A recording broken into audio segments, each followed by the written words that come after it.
You only care about yourself. My mother, Valerie shouted across the dining room table. I did not yell back. I simply picked up my purse, walked out the front door, and got into my car. I sat in the driver's seat and opened my banking app. I navigated to the scheduled transfers tab. Cancel NOLA $3,000 luxury loft rent. Cancel NOLA $1,200 car payment. Cancel NOLA $1,500 monthly allowance. Total canceled $5,700 a month. Every single line item gone. Over the past 7 years, I had paid $478,800 to fund my family facade of wealth. I hit confirm, set my phone down, and drove home to make myself dinner. Day 15. The bank called me asking for my sister. I said wrong number and hung up. Before I continue this story, let me know where you are tuning in from in the comments below. Hit like and subscribe if you have ever had to cut off toxic family members who viewed you as nothing more than a bank account. Growing up in a pristine suburban neighborhood in Atlanta, my parents Desmond and Valerie sold the illusion of the perfect, successful Black family. My father was an insurance manager, and my mother was heavily involved in the church administration. To the congregation, we were blessed. Behind closed doors, the reality was entirely different. I was the oldest daughter, the reliable workhorse who was expected to carry the burdens, while my younger sister Nola was the golden child. Nola was 26, currently finding herself and completely out of touch with reality. She had never held a job for more than 6 months, but lived like a reality television star. I, on the other hand, was 32, and the director of financial restructuring at a top-tier private equity firm. I analyzed distressed assets and liquidated failing companies. I was brilliant, stoic, and highly compensated, but to my parents my only real value was my financial utility. The inevitable breaking point arrived during our traditional Sunday dinner. The dining room was loud, filled with the smell of smothered pork chops and collard greens. I sat quietly at the end of the long mahogany table, nursing a glass of sparkling water. My parents were completely focused on Nola and her white fiancé Connor. Connor was 28 years old, and the walking definition of an entitled tech bro. He wore expensive casual clothes and constantly talked about his startup that had generated zero revenue in 3 years. He loved using his white privilege to patronize me whenever business topics came up, acting as if my highly demanding corporate career was just a cute desk job compared to his visionary entrepreneurship. Dinner was winding down when Nola clapped her hands together, a massive smile on her face. Her diamond engagement ring caught the light from the chandelier overhead. Connor and I have the most amazing news, she announced to the table. We finally found our dream house. It is a stunning $1.2 million property in the historic district, and we are ready to close. My mother gasped, dropping her fork onto her plate. Oh, Nola, praise the Lord, that is a massive blessing. My father nodded proudly, looking at Connor as if the man had actually accomplished something tangible. I kept my face perfectly blank, taking a slow sip of my water. I knew Connor was bleeding money, and Nola was entirely dependent on my secret monthly transfers. $1 million mortgage for 2 unemployed adults was a mathematical impossibility. I waited for the catch, knowing it was heading directly my way. Connor leaned across the table, sliding a thick manila folder directly in front of my plate. He flashed a practiced, arrogant smile. "Sela, we just need a tiny favor from you," he said smoothly. "Because my startup is currently in a pre-revenue growth phase, the bank is being incredibly short-sighted about our debt-to-income ratio. We just need you to co-sign the 30-year mortgage to get us over the finish line." I stared at the folder sitting on the table. They wanted me to attach my pristine credit score and my private equity salary to a massive loan for a house I would never live in. I did not open the folder. I did not even reach for it. I looked directly into Connor's eyes and gave him a single flat response. No. The cheerful atmosphere died instantly. The silence in the room became suffocating. Nola's perfect smile collapsed into an expression of sheer betrayal. "What do you mean, no?" Nola asked, her voice pitching up into a whine. Sila, it is just a signature. You make a fortune at that firm of yours. It will not cost you a single dime. It cost me my financial security when you both inevitably default on $1 million loan, I replied calmly, keeping my voice completely steady. You do not have jobs. You do not have income. I am not financing a mansion for you. My mother slammed her hand onto the table, making the plates rattle. Sila, how dare you speak to your sister that way? She yelled, her face contorting with anger. You have so much. The Lord has blessed you abundantly, and you cannot even help your own flesh and blood build a future. You are so incredibly selfish and bitter. Connor let out a loud, patronizing sigh, leaning back in his chair. He ran a hand through his hair and looked at me with pure condescension. Look, Sila. He started using a tone that made my blood boil. You clearly do not understand how startup equity works. My company is going to be worth tens of millions in a few years. We are just asking you to bridge the gap until our Series A funding clears. You are acting like a lonely workaholic who is jealous because Nola and I are actually building a life together. I did not raise my voice. I did not argue. Years in the corporate world taught me that whoever loses their temper first loses the negotiation. I stood up, smoothed my tailored trousers, and picked up my purse. You are right, Connor, I said quietly. I do not understand your imaginary equity. But I do understand mathematics. You cannot afford that house, and I am not buying it for you. I turned my back on them and walked toward the door, ready to end my financial support forever. The drive back to my condo in Buckhead was usually a time to decompress from the week. I loved the city lights blurring past my windows, the quiet hum of my electric car. But that Sunday night, my phone vibrated constantly against the center console. The screen flashed with incoming text messages faster than I could read them. My mother Valerie sent a long paragraph about how I had embarrassed the family, how I was turning my back on my own sister, how God would judge my hardened heart. My father Desmond chimed in, reminding me of all the sacrifices they made to raise me conveniently, ignoring the fact that I had been essentially raising myself since I was 16. I did not respond. I pulled into my designated parking spot in the secure underground garage and took the private elevator up to my penthouse. The silence of my home was a stark contrast to the chaos I had just left. I walked into my kitchen, poured myself a generous glass of a very expensive Cabernet, and leaned against the marble island. My phone was still buzzing. Nola had joined the group chat, sending voice notes where she was literally sobbing, demanding to know how I could be so cruel when she was trying to plan the most important day of her life. Connor, the entitled tech bro, sent a single text reading, "You will regret this when my company goes public." I took a slow sip of my wine, relishing the rich, complex flavor. Then I opened my banking app on my phone. For 7 years, I had been the invisible foundation holding up my family facade. It started when Nola went to college. She had a difficult time adjusting, so my parents asked if I could just cover her housing for 1 semester. That 1 semester turned into 4 years.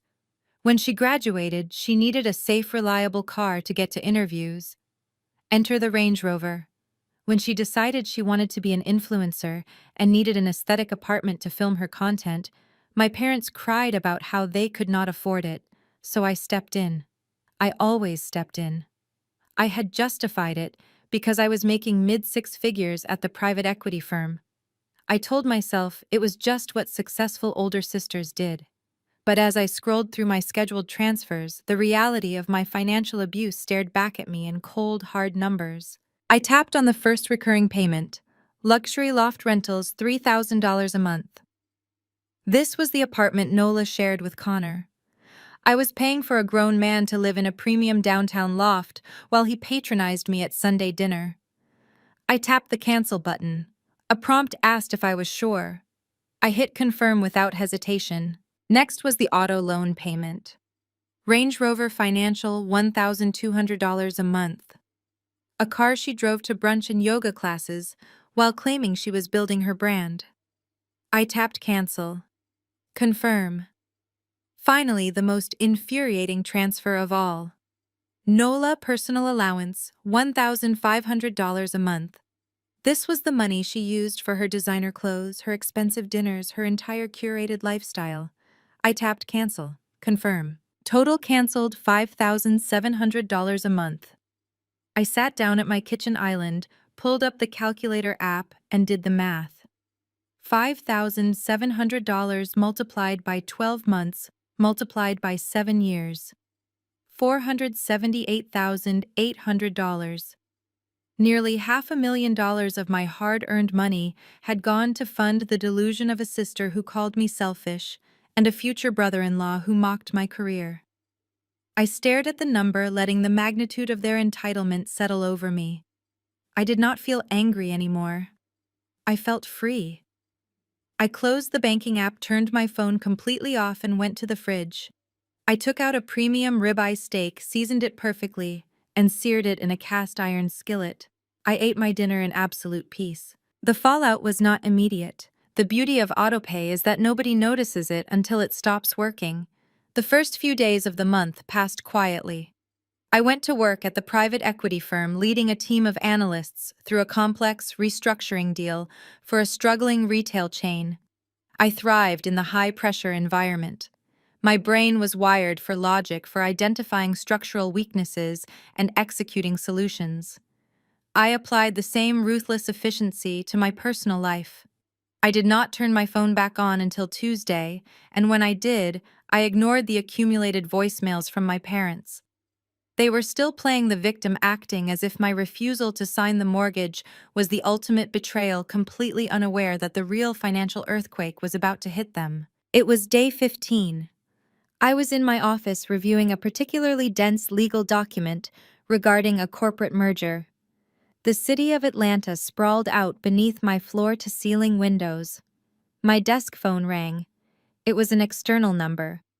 I assumed it was opposing counsel on the merger deal and answered professionally. Sela speaking. The voice on the other end was a customer service representative. Hello, am I speaking with Sela? I am calling from Range Rover Financial regarding an overdue payment for a vehicle registered to NOLA. We have an authorization on file for this number as the primary billing contact. The payment for this month was returned due to a canceled authorization. I leaned back in my ergonomic desk chair, swiveling slightly to look out over the city skyline. The moment had arrived. The consequences of their entitlement had finally caught up with them. I kept my voice perfectly level, devoid of any emotion. You have the wrong number, I said. I do not own a Range Rover, and I am not responsible for that account. I hung up the phone before the representative could respond. I smiled a genuine, relaxed smile and went back to reading my merger documents. The financial safety net I had provided for 7 years was gone, and gravity was about to do its job. The next day brought the exact brand of chaos I had been anticipating. I was sitting in my corner office reviewing a quarterly earnings report for a struggling manufacturing firm. My assistant had just brought me a fresh matcha latte when my personal phone began vibrating across my mahogany desk. The caller ID displayed NOLA. I let it ring. It stopped, then immediately started vibrating again. I took a sip of my matcha, swiped the screen, and brought the phone to my ear. Sela, why is my card declining? Nola shrieked. Her voice was so loud I had to pull the phone an inch away from my ear. I'm sitting in the chair at the salon and they are running my card for my silk press and deep condition, and it keeps saying insufficient funds. You need to transfer money to my account right now. I could hear the background noise of blow dryers and the hushed whispers of stylists in whatever high-end salon she was currently patronizing. She was probably getting her usual $400 treatment while expecting me to foot the bill. I leaned forward, resting my elbows on my desk, and looked out at the bustling city below. I am not transferring anything, I said, my voice perfectly calm. What do you mean you are not transferring anything? Nola yelled. Her panic was entirely genuine because she had literally never faced a financial consequence in her 26 years of life. I am sitting here in front of everyone, and they are looking at me. Just move the 1,500 over. You forgot to do it on the first of the month. I did not forget, Nola, I replied smoothly. I canceled it. I canceled your allowance, I canceled your luxury loft rent, and I canceled the payments on your Range Rover. You and Connor are so confident about his imaginary startup equity and your future as a millionaire wife. It is time you start living on your own dime. I am not your bank anymore. Welcome to adulthood. There was a sharp gasp on the other end of the line. The reality was finally piercing through her delusion. You cannot do this to me, she cried. You are just jealous because Connor and I are buying a house and you are dying alone in that sterile condo of yours. Connor was right about you. You are a bitter, lonely woman. If I am so bitter and lonely, then you certainly do not need my dirty money funding your perfect life, I said. Have Connor pay for your hair. Ask him to liquidate some of that pre-revenue equity. I ended the call. I did not block her number because I wanted a documented record of their harassment, but I did put her on Do Not Disturb. I pictured her sitting in that salon chair surrounded by judging eyes, forced to call our parents to bail her out of a $400 hair appointment. Less than 20 minutes later, my phone lit up with my mother name. Valerie was calling to clean up the mess. I let it ring twice before answering. Sela Yvonne, what in the name of the Lord has gotten into you? My mother demanded. She used my middle name to exert authority, a tactic that had stopped working a decade ago. Your sister is having a complete breakdown in the middle of a salon. She had to call Connor to come pay for her hair, and he had to use a high-interest credit card because his funds are tied up in the business. How could you humiliate her like that? I humiliated her, I asked, letting a soft laugh escape my lips. Mother, she humiliated herself by expecting another woman to pay for her luxury lifestyle while disrespecting me at Sunday dinner. I simply removed myself from the equation. You are being petty and vindictive, Valerie scolded, her voice dripping with that familiar church community guilt she loved to weaponize. You have been blessed with a high-paying job, Sela. The Lord blesses those who give. We are supposed to uplift our family, not tear them down because our feelings got hurt over a simple housing request. It was not a simple request, I corrected her. It was a demand for me to take on $1 million of debt for a man who openly disrespects me. And if the Lord truly blesses those who give, then you and Dad should step up and pay her $3,000 rent. I have done my part. $478,000 over 7 years to be exact. The charity is officially closed. My mother gasped, offended that I would bring raw numbers into her emotional manipulation. You are holding money over our heads like a weapon, she said. That is the devil working in you, Sela. You need to pray on this. If you do not turn that auto-pay back on, you are going to ruin her life. Then God can pay her rent, I replied, and I hung up the phone. I placed the phone face down on my desk and exhaled a long, slow breath. The silence in my office felt sacred. I had finally severed the parasitic cord that had drained me for nearly a decade. I spent the rest of the afternoon hyper-focused on my work, tearing through financial models and restructuring plans with a level of clarity I had not felt in years. When you remove toxic elements from your life, your energy returns in ways you cannot even quantify. Around 4 in the afternoon, my office line rang. It was the security desk located in the grand lobby of my corporate building. I answered, expecting a delivery confirmation. Miss Sela, the security guard said, sounding slightly uncomfortable. I have a gentleman down here who says he is your father. He does not have an appointment, but he is insisting that he needs to speak with you immediately. He says it is a family emergency and he will not leave until you come down. I closed the financial portfolio on my desk. Desmond had actually shown up at my workplace. The sheer audacity of this family knew no bounds. They truly believed that if they cornered me in a professional setting, I would cave to avoid a public scene. They forgot that I restructure hostile companies for a living. I thrive in hostile environments. Tell him to wait, I instructed the guard. I will be right down. I stood up, smoothed the lines of my tailored blazer, and walked toward the elevator, ready to face the man who taught me that love was conditional upon my financial utility. The elevator doors slid open to the expansive marble lobby of my corporate building. I spotted my father immediately. Desmond was pacing near the reception desk wearing his usual tailored golf polo and slacks. He looked entirely out of place among the sharp suits and fast-paced energy of the financial district. As soon as he saw me, his face hardened into the stern patriarchal mask he had used to control our household for decades.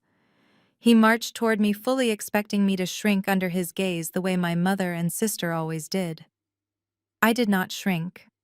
I stood my ground and waited for him to speak. "Scylla, we need to talk right now," he said, his voice low but vibrating with forced authority. "You are going to pull out your phone and fix this mess you made with your sister. You do not get to throw a temper tantrum and cut off your own blood." I kept a comfortable distance between us, crossing my arms over my blazer.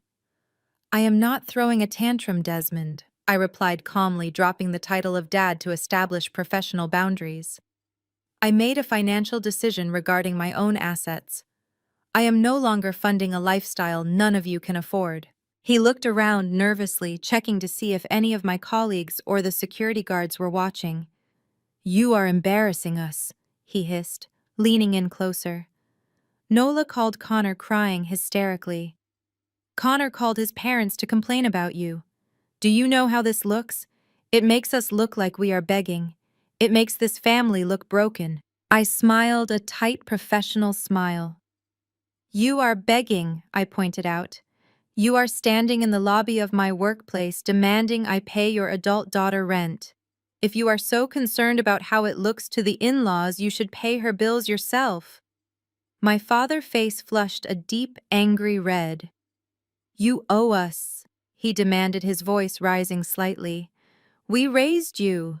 We put a roof over your head. We made you who you are today. And I paid you back nearly $500,000 over 7 years," I stated, keeping my volume perfectly level. "The debt is settled. Do not ever show up at my office again, or I will have security escort you off the premises." I turned on my heel and walked back to the private elevators, leaving him standing there completely powerless. By the time I reached my desk, my mother had launched her next offensive. Valerie knew she could not intimidate me directly, so she weaponized her greatest asset, the church community.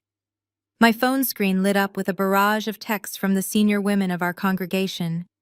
These were the aunties who had known me since Sunday school, and they came armed with guilt and misapplied scripture. Auntie Shirley texted that a house divided against itself cannot stand, and that I needed to humble my hardened heart. Auntie Beatrice sent a long paragraph about how God honors the obedient child and warned me that greed is a destructive sin. My mother had clearly spun a dramatic narrative where I was a wealthy hoarding villain who had abandoned my destitute sister on the street out of sheer jealousy over her engagement.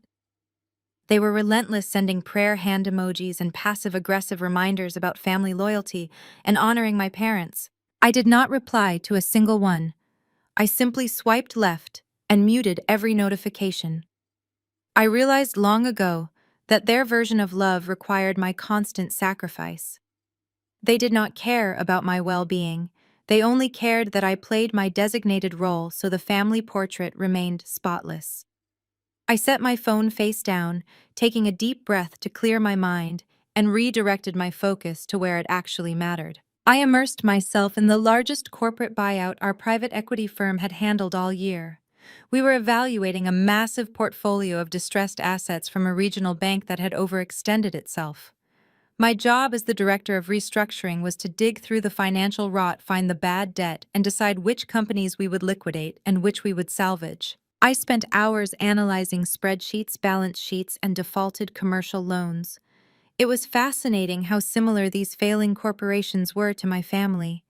They operated on inflated projections, borrowed money to maintain a facade of success, and panicked when the cash flow finally stopped. I was a surgeon in the financial world, cutting away the dead weight to save the core business. As I reviewed the commercial loans drowning in debt, I felt an immense sense of satisfaction. Numbers do not lie. They do not manipulate you with guilt trips, and they do not expect you to co-sign their delusions. My team marveled at my focus that week. While my family was imploding across town, I was closing a multi-million-dollar acquisition, dissecting corporate failures with ruthless precision. I evaluated underwater mortgages, failed startup loans, and bankrupt development projects. The contrast between my personal chaos and my professional dominance only fueled my drive. I was in absolute control of my environment. It was late Thursday afternoon. The office had quieted down, and I was finalizing an executive summary for the board of directors. My personal email pinged with a new message on my secondary monitor. The sender name made me pause. It was Connor. He had bypassed my phone entirely, knowing I had likely blocked his number, and reached out directly to my private email. The subject line read, "Urgent meeting required." I opened the email expecting another entitled rant about his imaginary wealth. Instead, his tone was surprisingly formal and urgent. "Sila, we need to speak privately. The situation with Nola is escalating, and we have to find a reasonable solution before things get out of hand with the wedding deposits. I want to meet you tomorrow morning at 8 at the Artisan Coffee Roaster near your office. Just you and me. We need to talk business." I stared at the screen. Connor actually thought he could handle me one-on-one. He thought he could use his startup founder persona to negotiate me back into funding his life. He wanted to talk business with a restructuring director. I took a sip of my water, a cold smile forming on my face. I typed a single word in reply. Confirmed. The Artisan Coffee Roaster was exactly the kind of overpriced minimalist space Connor preferred. I arrived at exactly 8 in the morning wearing a tailored charcoal suit that commanded respect. Connor was already sitting at a corner table nursing a pour-over coffee and typing aggressively on his silver laptop. He wore a quarter-zip fleece vest over a button-down shirt, completing the uniform of a man trying desperately to look like a successful tech founder. I approached the table and sat down without waiting for an invitation. A barista brought me the black espresso I had ordered at the counter. Connor closed his laptop and leaned back in his chair, steepling his fingers together. He looked at me with that familiar patronizing smirk, completely oblivious to the reality of his situation. He truly believed he held the upper hand. "Sila, I am glad you decided to be reasonable." He started, his voice dripping with unearned confidence. "We have a lot of family tension to smooth over, and I want to be the one to build a bridge. Nola is very emotional right now, and you know how your parents get.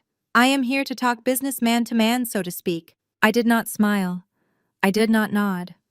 I simply raised my left wrist, resting it on the table, and subtly tapped the screen of my smartwatch. The recording app began running silently in the background, capturing every word of his arrogant monologue.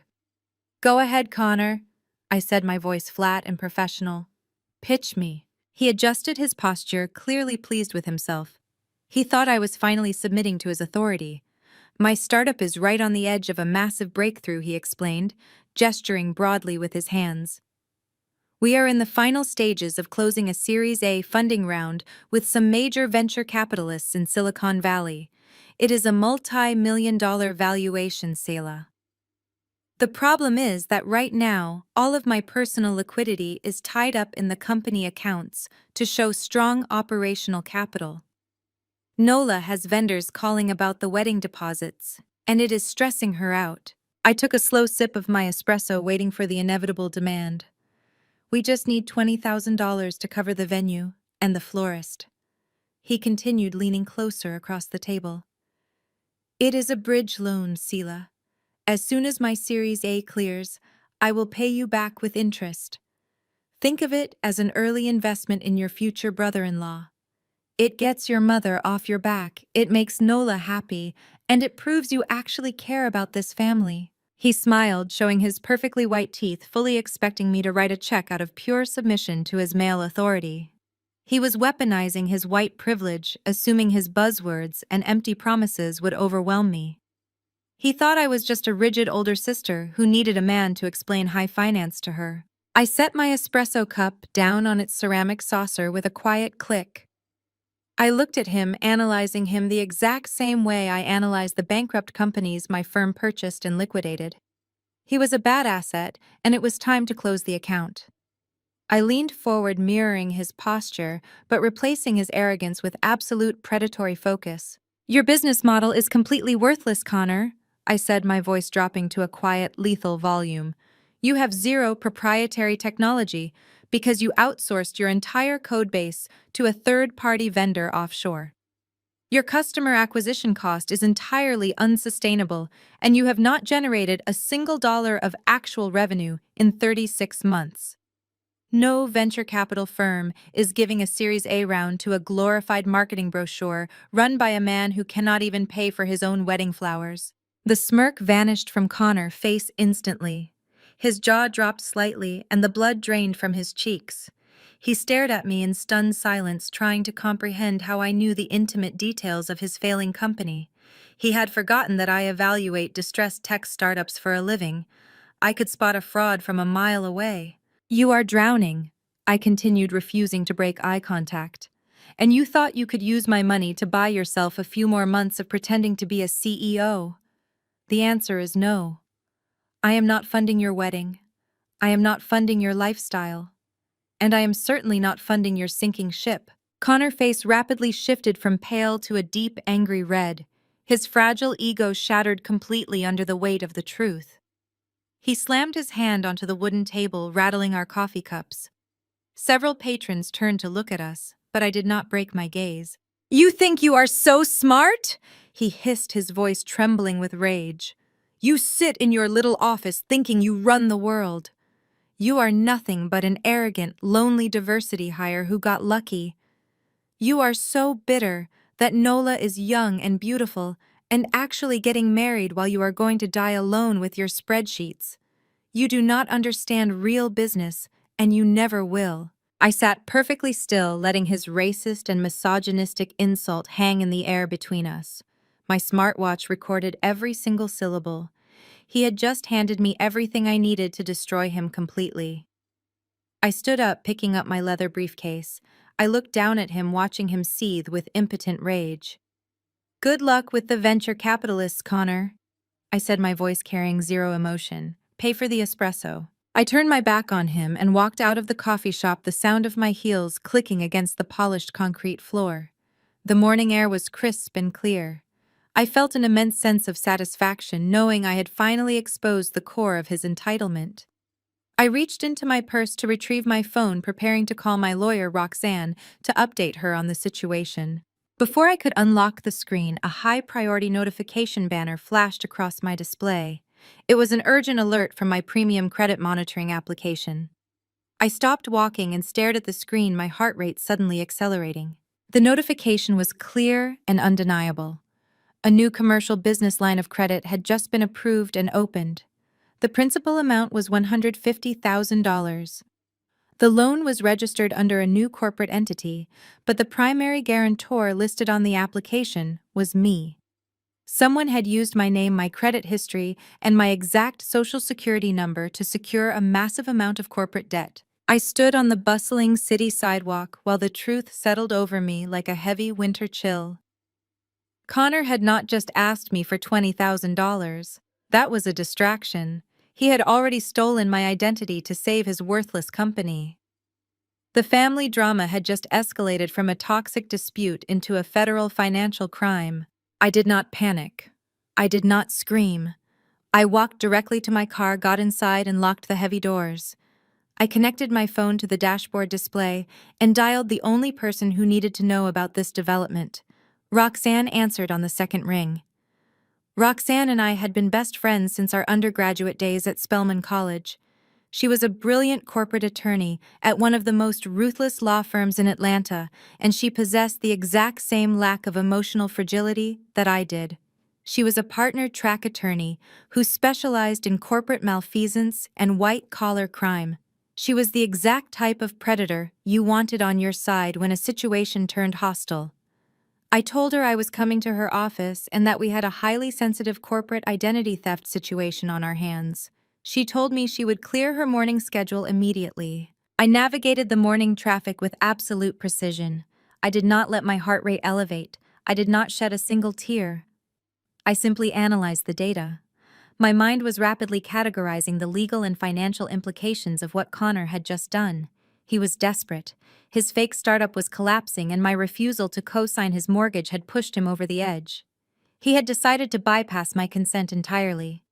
He was drowning in his own unearned confidence, and he had dragged my financial portfolio down with him. I parked in the secure visitor structure and took the private elevator up to the 40th floor. The reception area of Roxanne Law Firm was all glass and polished steel, designed to intimidate opposing counsel. Roxanne was waiting for me at the heavy glass doors, wearing a tailored emerald green suit, her braids pulled up into a sleek professional bun. We did not waste time with polite greetings. We walked straight into her corner office and locked the heavy wooden door behind us. I sat on the white leather sofa while Roxanne logged into her secure legal and financial databases. We pulled my comprehensive credit report and requested the origination documents for the new commercial credit line. The encrypted files loaded onto her massive dual monitors. There it was in black and white, a $150,000 emergency bridge loan issued by a mid-tier commercial bank. The receiving entity was registered as Connor Tech Startup. The primary guarantor listed on the loan documents was me. We dug deeper into the loan origination file. The interest rate was exorbitant, a clear indicator that the bank considered this a high-risk bridge loan. Connor had leveraged my immaculate credit score to secure a terrible financial product because traditional lenders had likely laughed him out of their offices. Roxanne pulled up the digital signature packet, and we examined the fraud point by point. Someone had created a fake email address using a variation of my middle name. They had routed the two-factor verification codes to a prepaid mobile number, but the core identifying information was flawlessly accurate. My full legal name, my exact social security number, my previous residential addresses, and my precise employment history, including my current base salary and annual bonus structure. Roxanne looked at me, her expression hardening into a mask of pure legal calculation. "Sela, this is not a basic internet scam," she said, her voice completely professional. "This is highly targeted. Whoever did this had unrestricted access to your most sensitive personal financial records." Connor could not have guessed this information.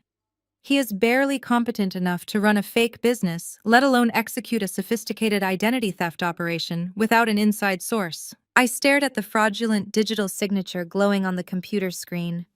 The pieces clicked into place with sickening clarity.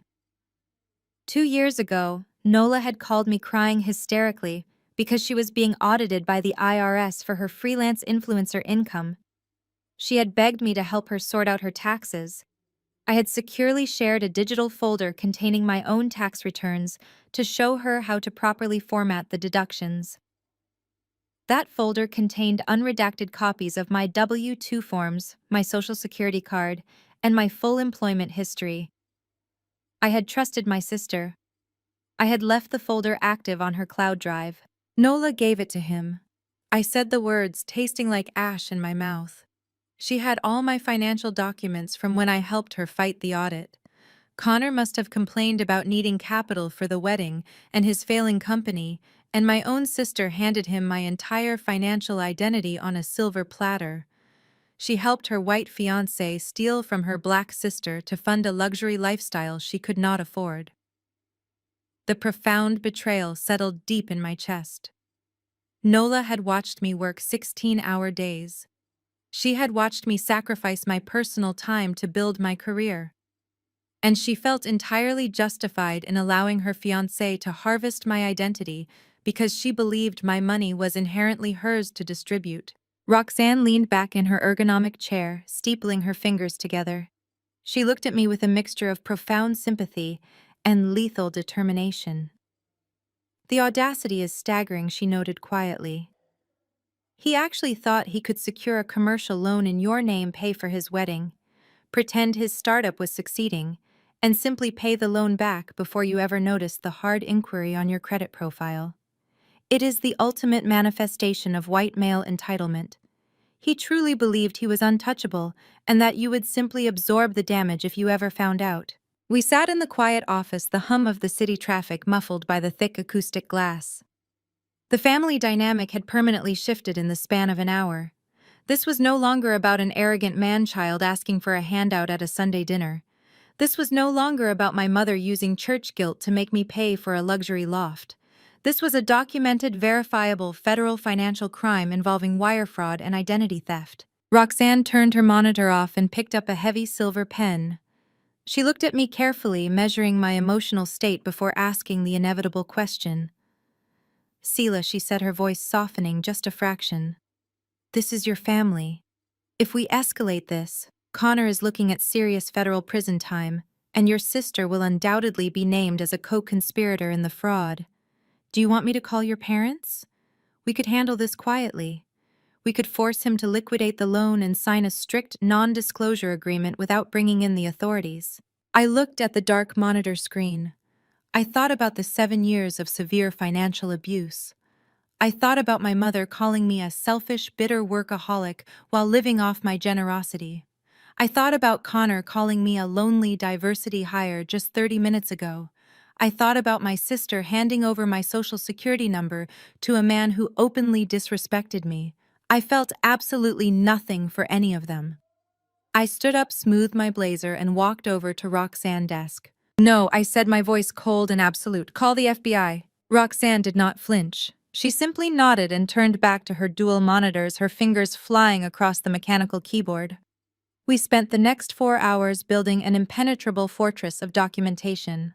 I sat beside her drinking a bottle of sparkling water while we dismantled Connor fake corporate empire piece by piece. My first action was to contact the 3 major credit bureaus. I placed a permanent security freeze on my social security number, ensuring that not a single new account could be opened under my identity. I requested the comprehensive fraud alert packets and officially flagged the $150,000 commercial loan as an unauthorized fraudulent transaction. Next, Roxanne leveraged her firm resources to subpoena the digital footprint of the loan application. Corporate law firms possess specialized investigative software that can bypass basic privacy shields. Within an hour, her forensic team had extracted the origination data from the commercial bank portal. The metadata was beautiful in its precision. The loan application had been submitted on a Tuesday at 2 in the afternoon. The Internet Protocol address attached to the digital signature packet was clearly logged. Roxanne ran a trace on the address, and the geographic location populated on the screen. It mapped directly to the luxury downtown loft that I had been paying for over the past 3 years.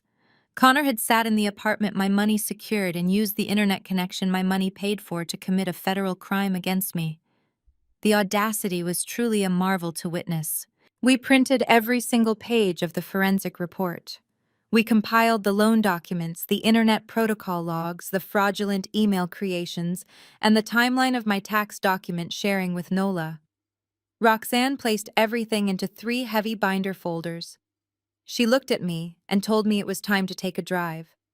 We left the corporate high-rise and drove her luxury sedan directly to the local police precinct. Filing a police report for identity theft is a tedious but necessary process. It is the foundational requirement before federal authorities will accept a wire fraud case. The desk sergeant looked bored when we first approached, but his demeanor changed entirely when Roxanne placed her business card and the thick binder of evidence on his counter. I sat in an uncomfortable plastic chair in an interrogation room and gave my official statement to a financial crimes detective. I stated clearly and without emotion that an individual named Connor had unlawfully obtained my social security number and forged my digital signature to secure a commercial business loan. I stated that he conspired with my sister Nola to access my confidential tax documents. The detective took detailed notes, his expression grim. He informed me that because the loan amount exceeded the federal threshold and involved digital banking transfers across state lines, it automatically qualified as felony wire fraud. He provided me with the official police report number and assured me the case would be escalated. Roxanne was not satisfied with just the local police. When we returned to her car, she made a phone call to a contact she had at the Federal Bureau of Investigation. White-collar crime is a specific language, and Roxanne spoke it fluently. She outlined the $150,000 fraudulent bridge loan, the forged digital signatures, and the specific bank involved. Her contact requested the file. We spent the rest of the afternoon securely transmitting the evidence to the federal agency. The trap was officially set. I had unleashed a mechanism that Connor could not charm his way out of, and that my parents could not pray away. I went back to my private equity firm the next morning and resumed my duties as the director of restructuring. I compartmentalized the family betrayal with the same ruthless efficiency I used to evaluate bankrupt retail chains. For 3 days, my personal phone remained completely silent. Nola did not text. My mother, Valerie, did not send any scriptures. My father Desmond did not demand my presence. They were likely still furious about the canceled auto payments, entirely ignorant of the federal storm gathering just over the horizon. I enjoyed my morning latte as I attended executive board meetings, and I slept peacefully for 8 hours every single night. The silence broke on the fourth day. I was sitting in a glass-walled conference room leading a presentation on debt liquidation when my smartwatch began vibrating violently against my wrist. I ignored it until the meeting concluded. When I returned to my corner office, I checked the notifications. There were 14 missed calls from my father. There were 20 text messages from my mother consisting entirely of panicked capitalized letters. The federal mechanism had finally snapped shut. I learned later from Roxanne what had transpired that morning. A federal investigator accompanied by a local detective had visited the luxury downtown loft. They had knocked on the heavy wooden door at 8 in the morning. Connor answered the door wearing his usual startup founder uniform, expecting a package delivery. Instead, he was greeted by badges and a formal inquiry regarding corporate identity theft and commercial wire fraud. The investigators had presented him with the Internet Protocol logs and the fraudulent loan documents. They informed him that he was the primary suspect in an active felony investigation and confiscated his silver laptop as material evidence. Connor had completely panicked. The arrogant tech bro facade dissolved the moment he realized his white privilege could not shield him from a federal financial crimes unit. As soon as the investigators left to process the confiscated computer, he had called Nola screaming that her sister was trying to put him in prison. Nola had gone into a state of absolute hysteria. She called my parents sobbing that I was ruining her engagement and destroying Connor's brilliant future over a simple family misunderstanding. I sat at my desk and looked at the missed calls from Desmond. My father had always positioned himself as the strong, untouchable patriarch of our family. He demanded respect and obedience without ever truly earning it. He believed he could control any narrative by simply raising his voice. I took a sip of my sparkling water and decided to finally return his call. I dialed his number and put the phone on speaker, resting it on my mahogany desk. He answered on the first ring. He did not sound like the arrogant man who had confronted me in my office lobby just a few days prior. He did not use his booming, authoritative tone. Instead, the voice that came through the speaker was shaking and desperate. "Sela," he gasped, the sound of his heavy breathing filling my quiet office. "You have to stop this right now. You have to call those people off."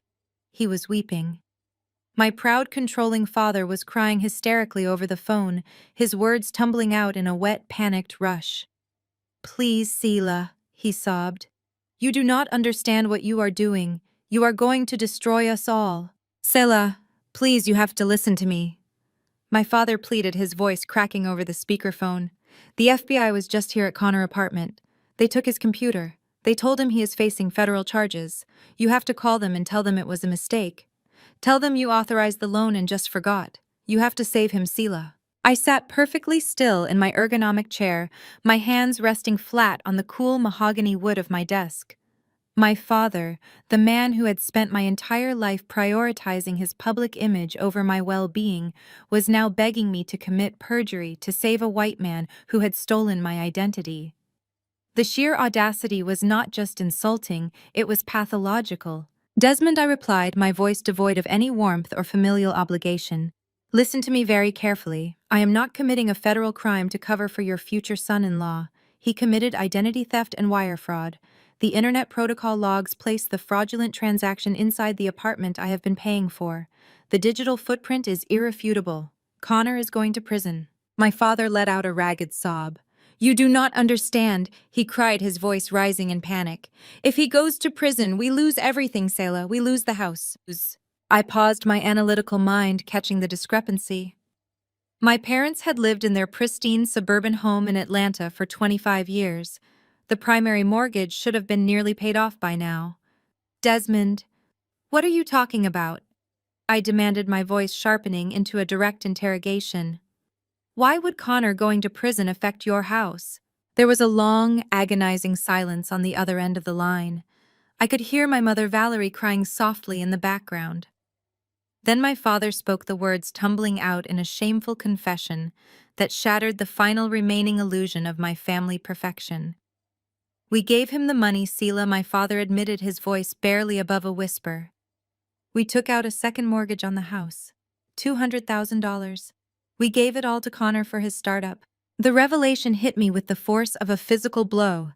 I closed my eyes, processing the sheer magnitude of their financial deception. While they were shaming me at Sunday dinners for being a selfish workaholic, while they were weaponizing the church community against me, while they were demanding I pay my sister rent and car note, they had secretly leveraged their entire financial future on Connor Imaginary Tech Company. "He promised us a massive return." My father continued, his voice gaining a desperate, frantic energy. "He showed us the projections, Sila. He said when the Series A funding cleared, we would get our $200,000 back, plus a 50% return on our investment. We just needed to keep Nola comfortable until the company took off. We needed you to keep paying her bills so Connor could focus all his capital on the startup. You cutting off the money ruined the timeline. You forced him to take that loan in your name because he was desperate to keep the company afloat until the investors paid out." I opened my eyes, staring at the Atlanta skyline stretching out beyond my office windows. The entire family dynamic was a carefully constructed Ponzi scheme. My parents had gambled their home on a white man unearned confidence. They had used my financial stability as the silent collateral to fund their delusion. They had manipulated me, extorted me, and finally allowed my identity to be stolen, all because they were too blinded by their own greed and Connor false promises to see the reality of his failing business. "You mortgaged your home to fund a fraud." I stated, my voice lethal and precise. "You enabled a man who openly disrespects me. You allowed my sister to steal my social security number to save your terrible investment. And now you expect me to lie to federal investigators so you do not have to face the consequences of your own financial illiteracy." "Sela, please," my mother, Valerie, cried out, snatching the phone from my father. "You are our daughter. You are a wealthy woman. You can afford to absorb this loan. If Connor goes to jail, his company goes bankrupt. We lose the $200,000 and the bank forecloses on our home. You cannot do this to your own parents. The Lord commands you to honor us." I felt a profound, icy detachment settle over me. The emotional manipulation that had controlled me for 32 years finally dissolved completely, leaving nothing but pure corporate calculation. I was no longer their daughter. I was the director of restructuring, and I was looking at a portfolio of bad debt that needed to be liquidated. "Valerie," I said, my voice echoing in the quiet conference room, "I honored you for 7 years to the tune of $478,000. The bill is paid in full. If the bank forecloses on your house, I suggest you start packing." I reached for the phone, my finger hovering over the end call button. "Sela," my father screamed. "If you hang up this phone, we will lose everything." "Then you should not have invested in a fraud," I replied, and I ended the call. I sat in the silence of my office, the finality of my decision ringing in my ears. I had severed the cord completely. Connor was heading to federal prison. Nola was about to lose her luxury lifestyle. And my parents were going to lose their pristine suburban home. The dominoes were falling exactly as they should. I picked up my pen and returned to my corporate buyout files, the chaos of my family entirely irrelevant to my current objectives. The afternoon sunlight filtered through the floor-to-ceiling windows of my corner office, casting long shadows across my mahogany desk. The silence in the room was absolute, a stark contrast to the financial and familial devastation I had just orchestrated.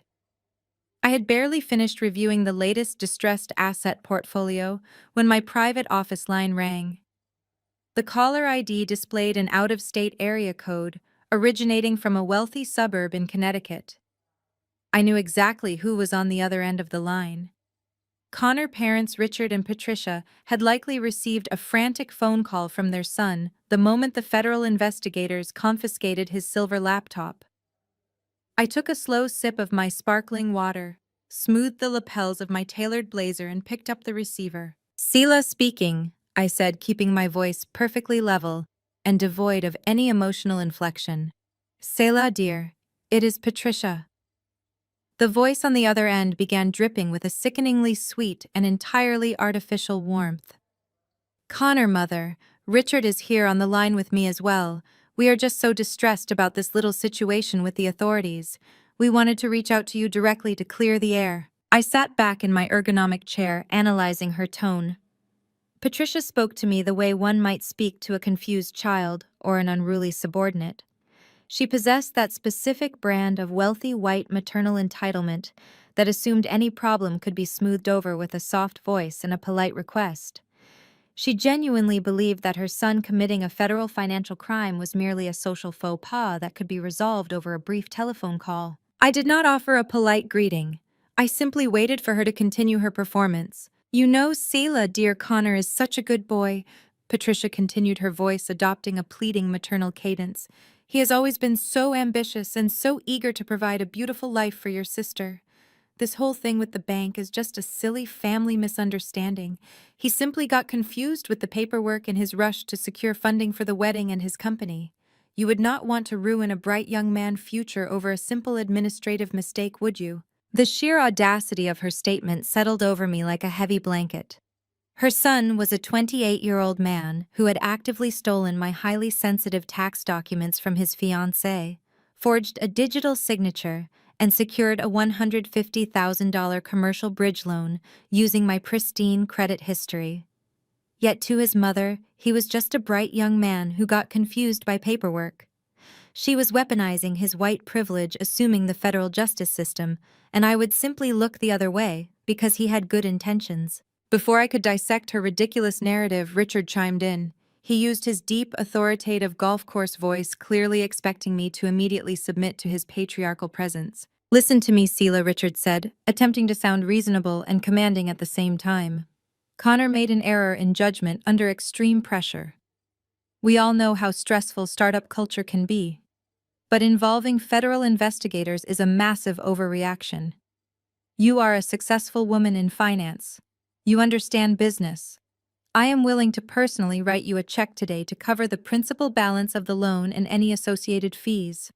We can handle this privately between families. Just call the authorities and tell them you authorized the transaction and forgot about it. Do the right thing here and drop the police report." I listened to the quiet hum of the air conditioning in my office, processing the breathtaking arrogance of their request. Richard actually believed he could purchase his son's innocence by bribing the victim of a federal crime. He assumed my integrity had a price tag and that I would willingly commit perjury to protect a man who had openly mocked my career and called me a diversity hire.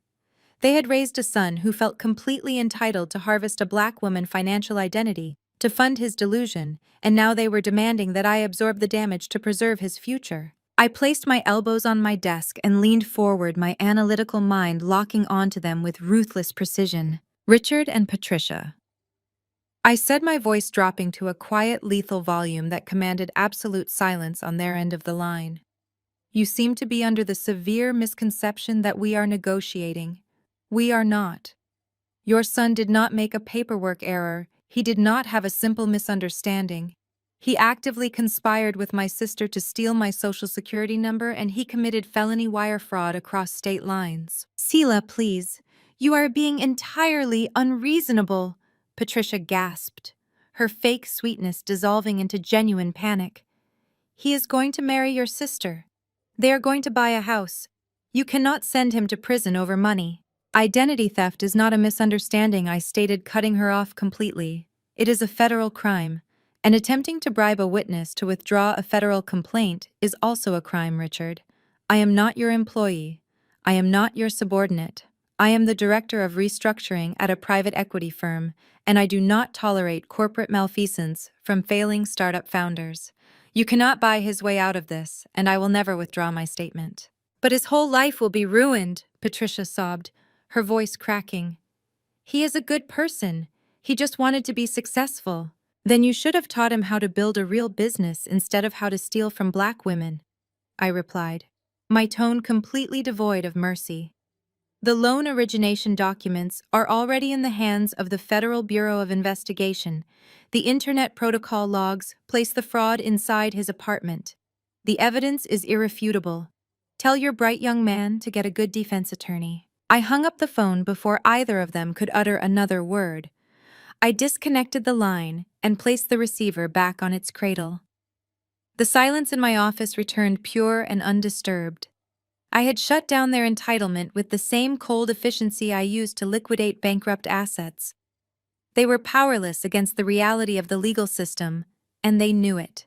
I turned my attention back to my dual monitors, preparing to review the next set of corporate documents. As I reached for my mouse, my personal phone vibrated on the desk. It was an alert from my social media monitoring application.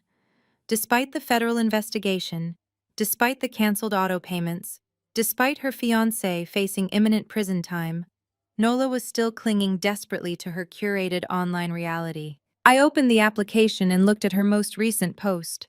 It was a highly edited photograph of her and Connor smiling brightly, holding champagne flutes on a luxury balcony. The caption underneath the photo was a testament to her absolute delusion. It read, "Building our empire together, no matter who tries to bring us down. Cannot wait to celebrate our love with everyone at our massive engagement party this weekend." I stared at the screen, analyzing the profound level of denial required to post such a statement, while federal agents were literally dissecting her fiancé laptop. She was maxing out credit cards to fund an extravagant party for a man who was about to be indicted. She thought she could simply manifest her way out of a financial collapse by projecting a glamorous facade to her followers. She believed that if she just threw a big enough party, the reality of her situation would somehow vanish. I closed the application and set my phone aside, a cold, calculated strategy forming in my mind. The engagement party was still happening. All of the family would be there. Desmond and Valerie would be faking smiles while their second mortgage went into default. Richard and Patricia would be standing there knowing their son was a criminal.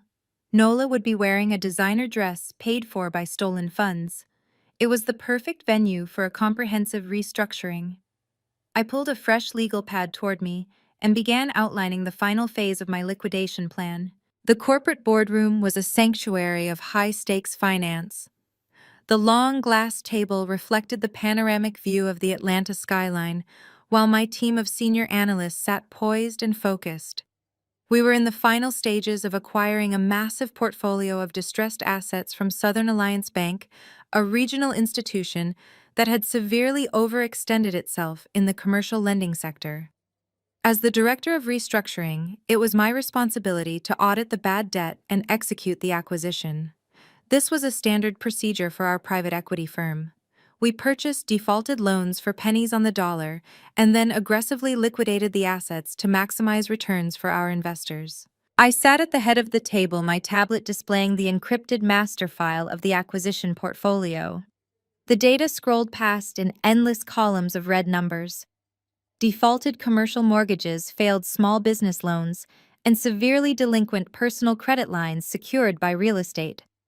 I was scanning the geographic distribution of the debt when my eyes locked onto a specific zip code. It was the exact affluent suburban zip code where my parents resided. I paused my scrolling, tapping the screen to expand the specific tranche of residential debt.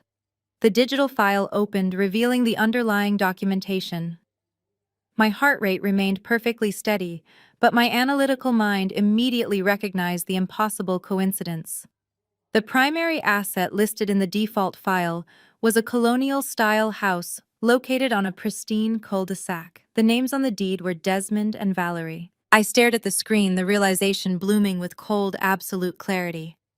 Southern Alliance Bank was the institution my parents had used to secure the $200,000 second mortgage. And because they had leveraged the loan against Connor Imaginary Startup, the debt had quickly turned toxic. The bank, having realized the loan was completely unsecured and severely delinquent, had bundled it into the distressed asset portfolio they were currently selling to my firm. But the convergence of corporate finance and family destruction did not end there. I navigated back to the main index and opened the commercial loan sector of the portfolio. I searched for the specific corporate entity Connor had established for his tech startup. The search query instantly returned a match. Connor LLC was listed as the primary debtor on 3 separate commercial credit lines, all of which were currently in severe default status. The bank had grown tired of his empty promises regarding a Series A funding round and had offloaded his debt along with my parents' second mortgage. I sat in the quiet boardroom surrounded by my team of analysts, holding the digital execution order in my hand. The irony was so profound, it bordered on poetic. For 7 years, my family had viewed me as nothing more than a convenient financial resource. They had called me selfish, bitter, and lonely, while secretly draining my capital to fund their delusions. They had actively enabled a white man to steal my social security number to save a failing company that they themselves had foolishly invested in. And now, through the absolute precision of corporate finance, I was holding their entire financial existence in the palm of my hand.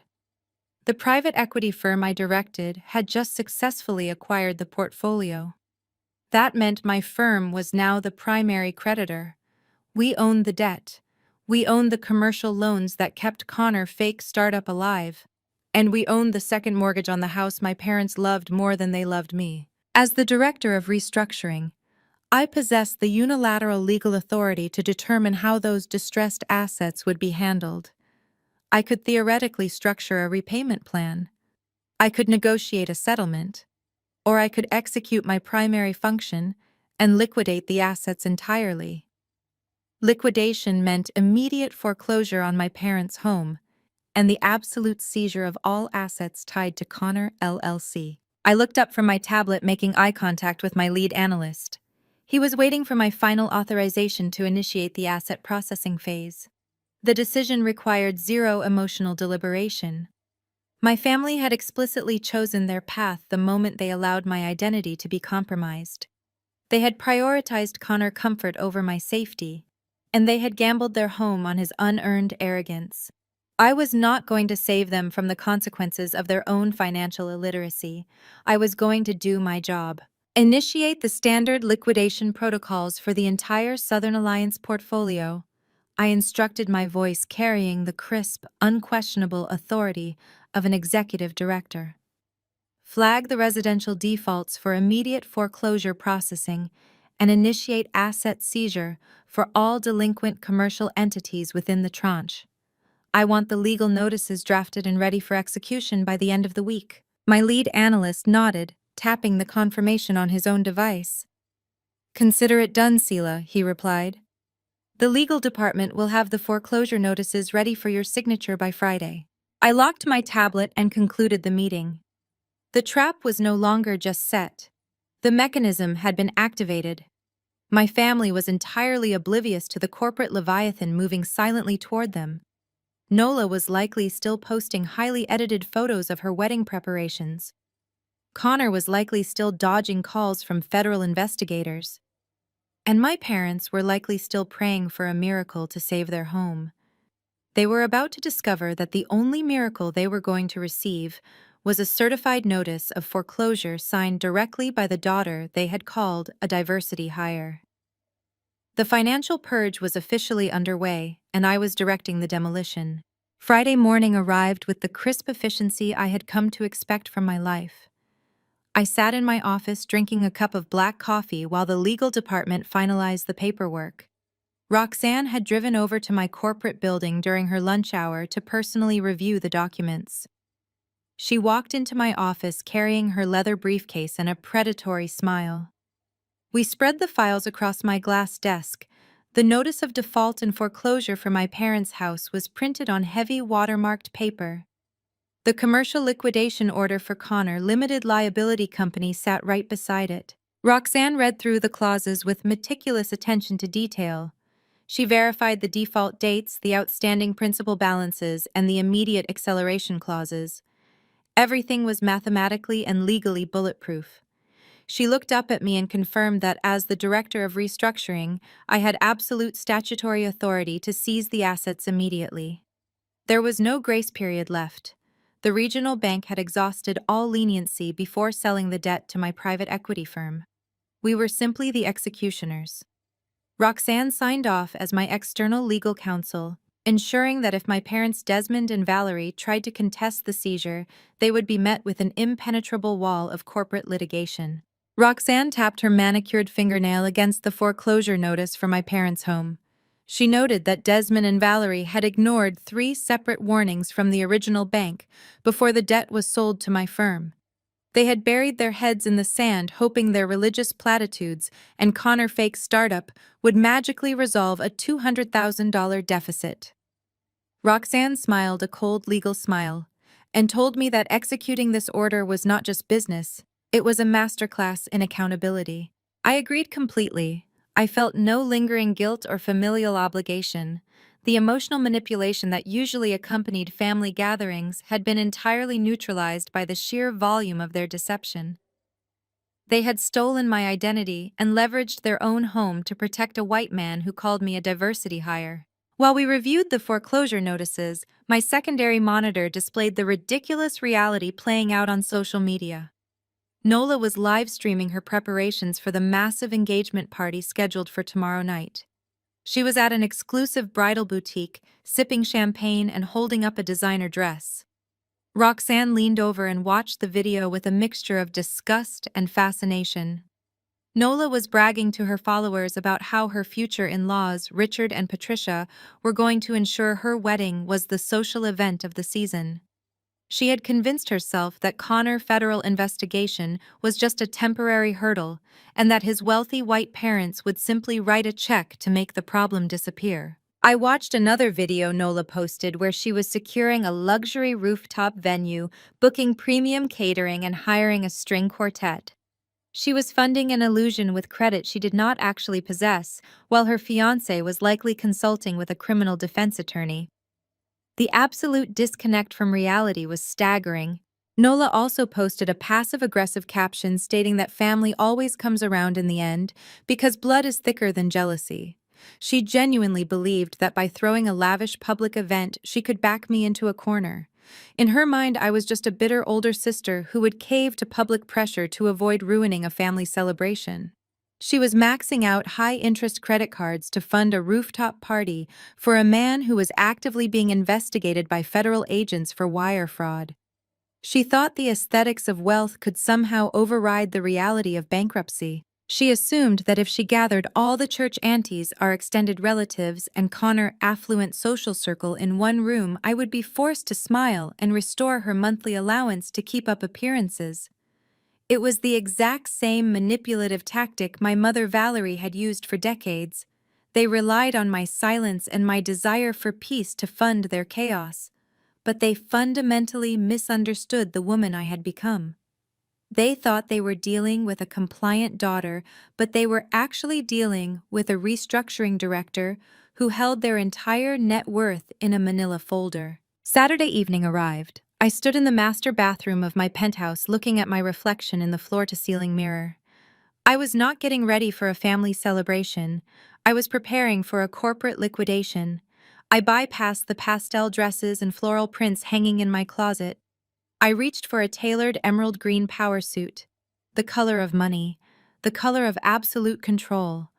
The fabric was immaculate, the cut sharp enough to command respect in any boardroom. I paired the suit with a crisp black silk blouse and black stiletto heels that echoed with authority every time I took a step. I applied my makeup with quiet precision. I pulled my braids back into a sleek, flawless style that left my face completely open and unapologetic. I did not want any distractions. I wanted them to look me directly in the eyes when they realized their financial empire had collapsed. I fastened a simple gold watch to my wrist, the only jewelry I needed. I walked back into my home office and picked up the heavy manila folders containing the foreclosure notices and the commercial liquidation orders. I slid them into my structured leather briefcase. Roxanne texted me that she was waiting in the lobby. She was attending the engagement party as my +1 and my legal shield. I took one last look at my quiet, peaceful home. My family was about to experience the absolute destruction of their unearned privilege. I picked up my car keys, grabbed the legal folders, and headed out the door to attend the most expensive lesson they would ever learn. The drive to the exclusive rooftop venue took less than 20 minutes, but it felt like the culmination of 7 years of financial abuse. Roxanne parked her luxury sedan with the valet, and we stepped out into the humid Atlanta evening. The venue was situated at the very top of a prestigious hotel overlooking the glittering skyline. Nola had selected this location specifically because it screamed generational wealth, a hilarious concept, considering she had zero generation and zero wealth. I walked through the revolving glass doors, my emerald green suit catching the ambient light. Roxanne walked right beside me, carrying the structured leather briefcase that contained the absolute destruction of my family financial facade. We took the private elevator to the rooftop. When the silver doors slid open, the sheer volume of financial delusion hit me like a physical wave. Nola had transformed the outdoor terrace into a lavish garden party. Thousands of white roses draped over custom archways. A string quartet played classical music in the corner, while waiters in crisp white uniforms circulated with silver trays of champagne and expensive appetizers. It was a masterpiece of unsecured debt. I knew the exact balances of the credit cards she had maxed out to pay for the floral arrangements. I knew Connor was currently under active federal investigation for wire fraud. Yet here they were throwing a party to celebrate an empire built on stolen identity and a second mortgage. I scanned the crowd with the clinical precision of a restructuring director evaluating a soon-to-be liquidated asset. The guest list was a strategic mix of my mother church community and Connor affluent white social circle. I spotted my parents standing near the open bar. Desmond and Valerie were attempting to project their usual image of suburban perfection, but the cracks in their foundation were glaringly obvious. My father was sweating through his tailored suit jacket, his eyes darting nervously around the room. He kept checking his phone, likely waiting for a foreclosure notice he thought was coming from a faceless regional bank. My mother, Valerie, was gripping a crystal champagne flute with white-knuckled intensity. She was flashing her practiced church smile to the aunties, but the smile never reached her eyes. They were terrified. They knew their house was on the brink of seizure, and they knew their future son-in-law was a criminal suspect, but they were absolutely determined to perform their designated roles until the very end. On the opposite side of the rooftop, Connor parents were holding court. Richard and Patricia looked impossibly smug standing among their wealthy country club friends. They wore their privilege like armor, completely unbothered by the fact that federal agents had confiscated their son's computer just days prior. Patricia was wearing a designer silk dress, laughing loudly and pointing at the engagement ring on Nola's finger. Richard was holding a glass of scotch, nodding patronizingly at whatever story his son was telling. They genuinely believed that their social standing would insulate Connor from the consequences of his actions. They thought the federal justice system would simply overlook the $150,000 identity theft because Connor was a bright young man from a good family. They had no idea that the woman they had tried to bribe over the telephone was currently walking across the terrace holding the legal authority to seize every asset tied to their son's fake company. Roxanne and I moved through the crowd, our presence creating a sudden ripple of tension. The church aunties who had spent the week sending me passive-aggressive text messages about honoring my family suddenly looked down at their shoes when I walked past. They recognized the energy I was radiating. It was not the energy of a compliant older sister. It was the energy of a corporate executioner. My mother spotted me first. The fake smile dropped from her face, instantly replaced by sheer panic. She abandoned her conversation with Auntie Shirley, and Power walked toward me, her heels clicking frantically against the terrace tiles. Desmond trailed closely behind her, looking like a man walking to the gallows. Valerie intercepted me near the ice sculpture, grabbing my forearm with a desperate bruising grip. "Selah, what are you doing here?" My mother hissed, her voice dropping to a frantic whisper so the surrounding guests would not hear. "You have caused enough damage to this family. Connor is walking around terrified that the authorities are going to arrest him, and your father has not slept in 3 days because of the house. You are not going to ruin your sister's special night. I am telling you right now you need to turn around and leave before you embarrass us any further." I looked down at the hand gripping my emerald sleeve. I did not pull away. I simply stared at her fingers until she felt the absolute coldness of my gaze and slowly released her hold. I smoothed the fabric of my suit jacket and looked my mother directly in the eyes. "I was invited, Valerie," I replied, my voice completely devoid of any familial warmth. "Nola sent the invitations out 3 weeks ago using the allowance I provided. I am simply here to witness the return on my investment. I am not going to yell, and I am not going to embarrass you. You have already done a magnificent job of embarrassing yourself.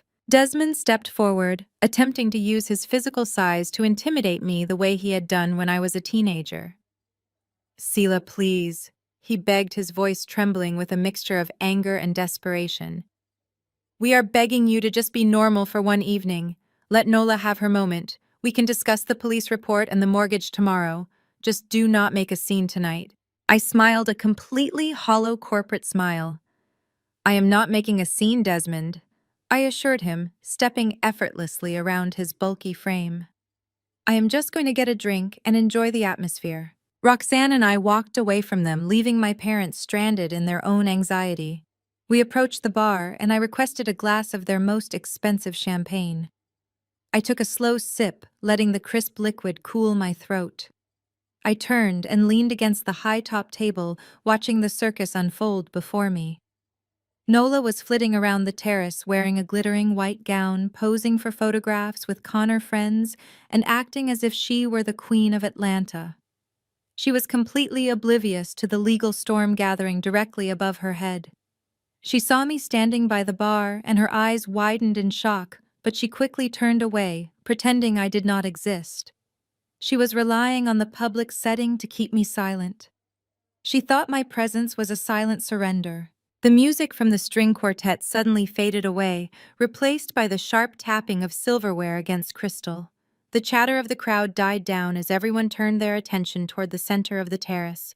Connor was standing on a small elevated platform, clutching a microphone in one hand and a glass of champagne in the other.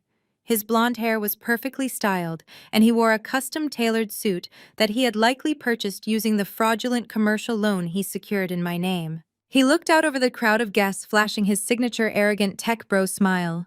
He cleared his throat and adjusted the microphone, preparing to address his adoring audience. The sheer audacity of his posture was mesmerizing. He was a man actively under federal investigation, standing on a rooftop paid for by maxed-out credit cards, preparing to boast about his fabricated achievements. Roxanne shifted her weight next to me, her hand resting lightly on the leather briefcase containing the liquidation orders. We watched in perfect silence as Connor raised his glass high into the air and began to speak about his magnificent success and his beautiful future. The sharp tapping of silver against crystal echoed across the lavish rooftop terrace. Connor stood on the elevated platform, his blonde hair catching the ambient light of the city skyline. He held a glass of expensive champagne in one hand and a wireless microphone in the other. The string quartet faded into silence, and the crowd of well-dressed guests turned their attention toward him. Nola stood in the front row wearing her glittering white gown, looking up at him with absolute adoration. She truly believed she was living in a fairy tale. Connor cleared his throat and smiled his signature tech bro smile. He began his toast by welcoming everyone to the most exclusive engagement party of the season.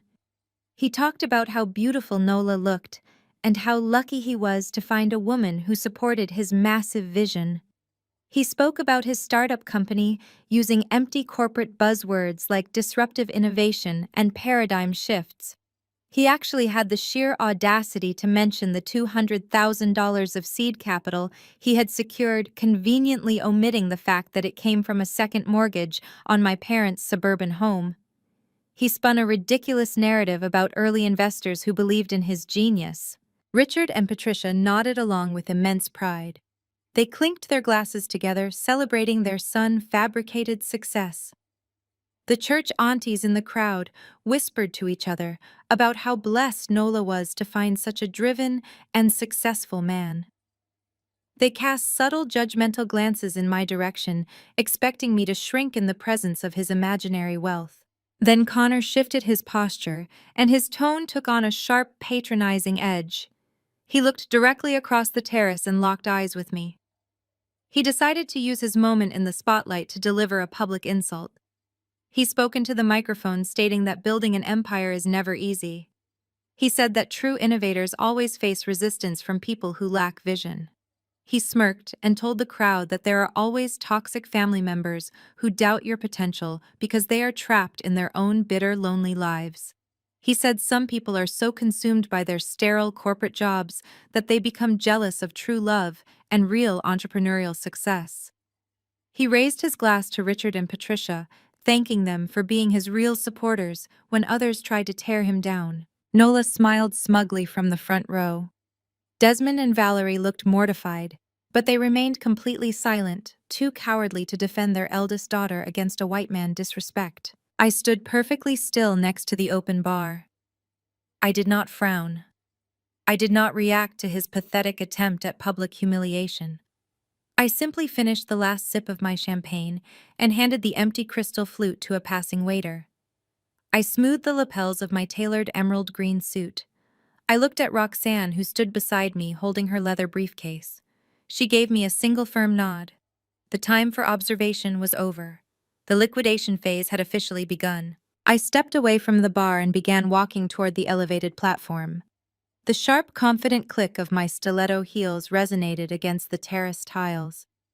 The crowd of wealthy guests naturally parted to let me through, sensing the absolute authority radiating from my posture. Connor watched me approach, and his smug smile faltered for a fraction of a second. He gripped the microphone tighter. He likely assumed I was coming up to the stage to cause an emotional scene or deliver a tearful apology. He believed his public shaming had finally broken my spirit. I reached the edge of the platform, but I did not look at Connor. I looked past the sea of guests, toward the back of the venue. The audio-visual technician was standing behind a complex soundboard, surrounded by lighting controls and laptops. When I first arrived at the rooftop 45 minutes ago, I had walked directly to his station. I had discreetly handed him $500 in crisp $100 bills, along with a secure encrypted flash drive. I had given him one very specific instruction and told him to wait for my visual command. I caught the technician's eye across the crowded terrace and gave him a single deliberate nod. He immediately slid a fader on his soundboard and tapped a button on his primary laptop. Behind Connor, a massive, high-definition, LED display screen had been cycling through a curated slideshow of heavily filtered engagement photographs. The images of Connor and Nola, kissing on sandy beaches and posing in front of luxury vehicles, instantly vanished. The giant screen went entirely black for one heavy, silent second. Then a new image illuminated the night air. It was not a romantic photograph. It was a highly magnified, crystal-clear scan of a formal corporate legal document. The stark black text dominated the glowing white background stretching 20 feet across the terrace wall. At the very top, in bold, unyielding letters, the document read, "Notice of Commercial Default and Order of Immediate Asset Liquidation." Below the header, the document explicitly listed Connor Limited Liability Company and the precise total of his severely delinquent commercial debt. The logo of my private equity firm was stamped clearly at the bottom next to my own digital signature as the authorizing director. The guests stared at the massive screen in absolute confusion. The soft murmurs of the attendees rippled across the rooftop, turning into loud, concerned whispers.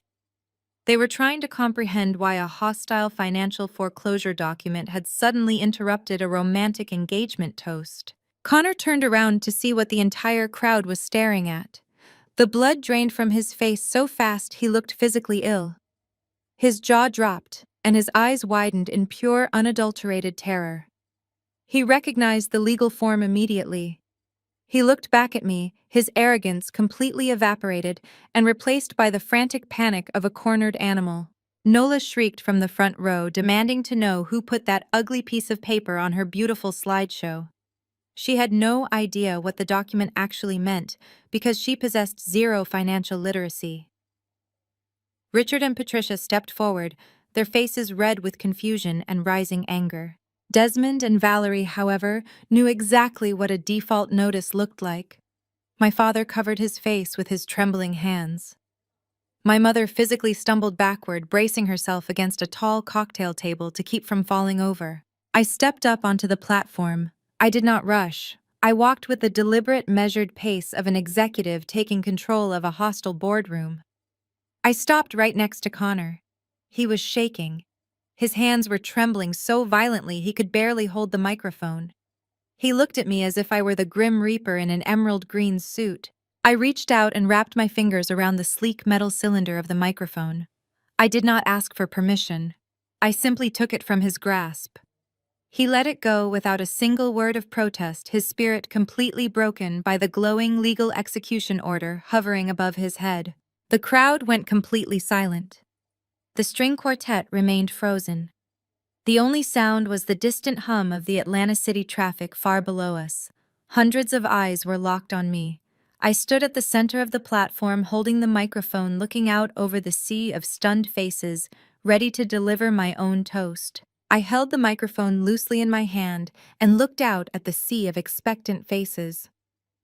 The silence was absolute. Everyone was waiting for an explanation for the massive legal document glowing brightly against the night sky.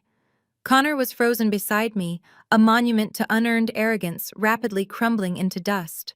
I brought the microphone to my lips. My voice echoed across the quiet rooftop terrace, completely calm and devoid of any emotional fluctuation. Connor speaks beautifully about success. I began letting the words wash over the wealthy guests. He talks about building an empire and overcoming toxic family members who doubt his visionary genius. What he conveniently forgot to mention in his toast is how he actually funds his luxurious lifestyle and this extravagant party. The crowd shifted uncomfortably. The church aunties clutched their designer purses. Richard and Patricia glared at me from the front row, their faces rigid with aristocratic indignation. They still believed their son was an innocent victim of my corporate bullying. Connor forgot to mention the $150,000 commercial loan he took out last week. I continued, my voice slicing through the humid Atlanta air. He forgot to mention that he secured that loan by actively stealing my social security number, forging my digital signature, and committing federal wire fraud across state lines. A collective gasp rippled through the guests. The whispered conversations ignited, instantly spreading like a wildfire across the terrace.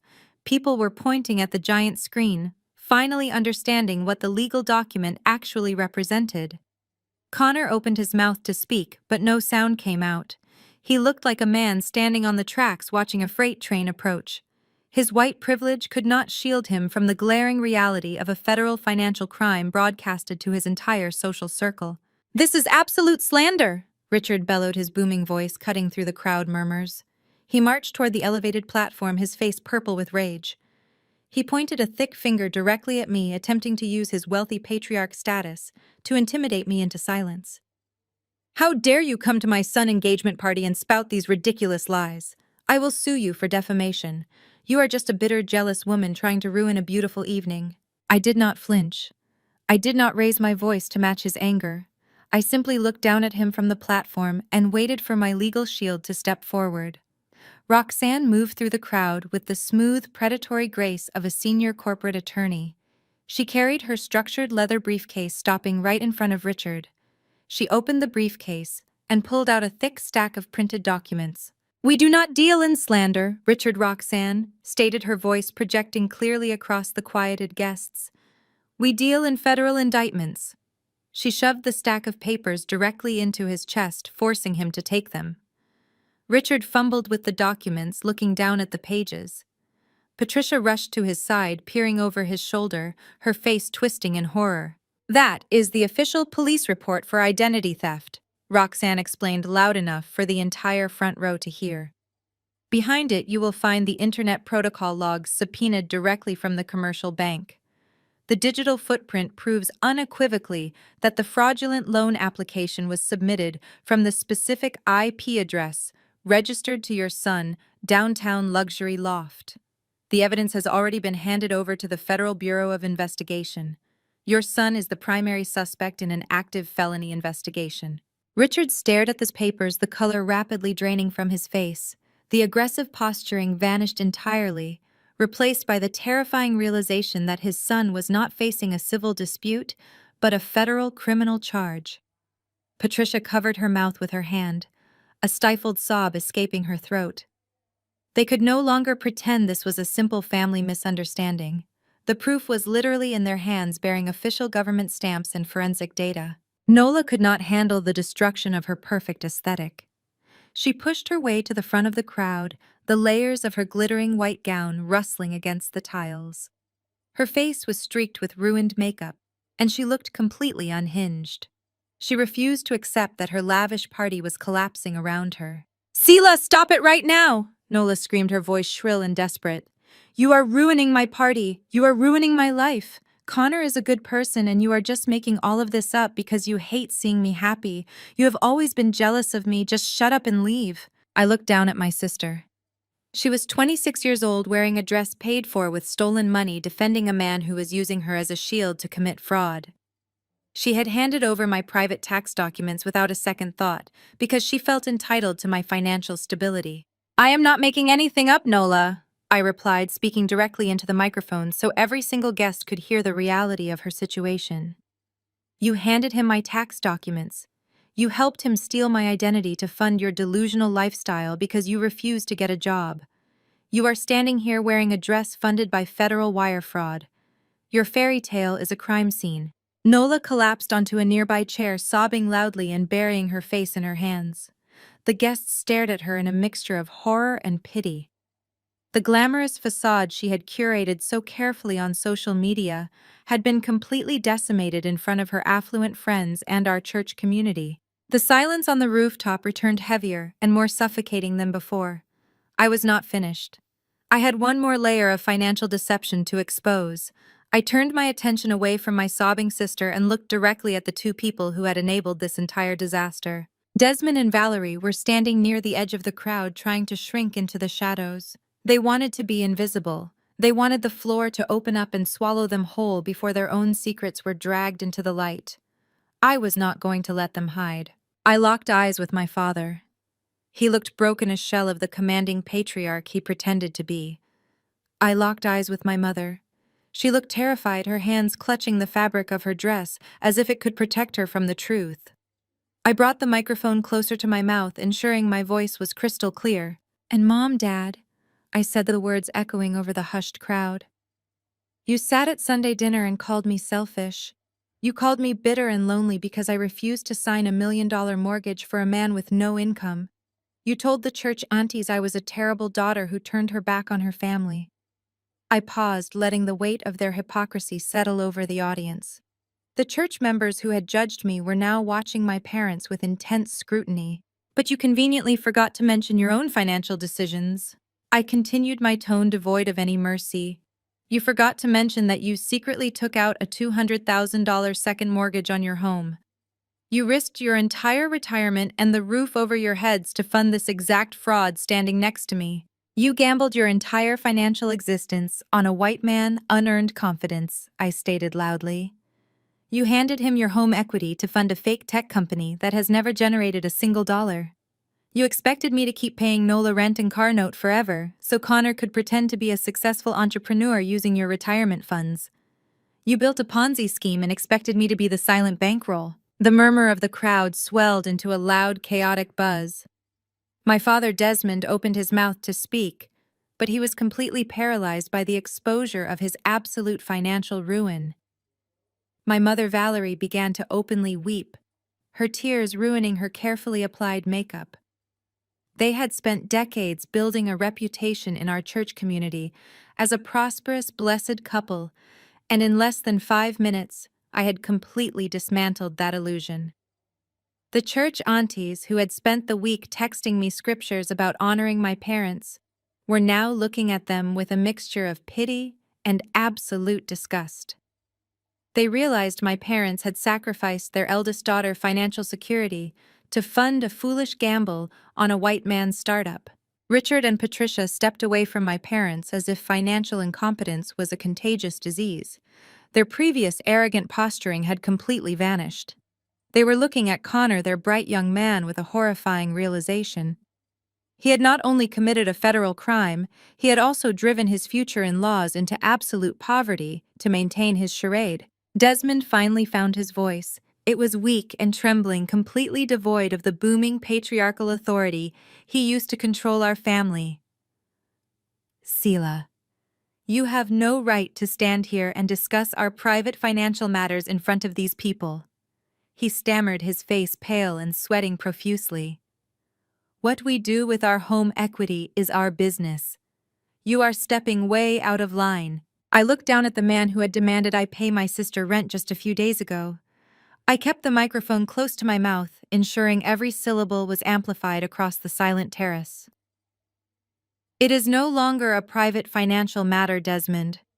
I stated, my voice cold and clinical. When you default on a massive commercial loan, it becomes corporate data. And the interesting thing about corporate data is that it eventually crosses my desk. The crowd leaned in, captivated by the absolute destruction happening on the elevated platform. Connor was staring at me, his breathing shallow and rapid. He was trying to calculate how I knew the intimate details of his financial collapse. I decided to educate them all on how the commercial banking system actually operates.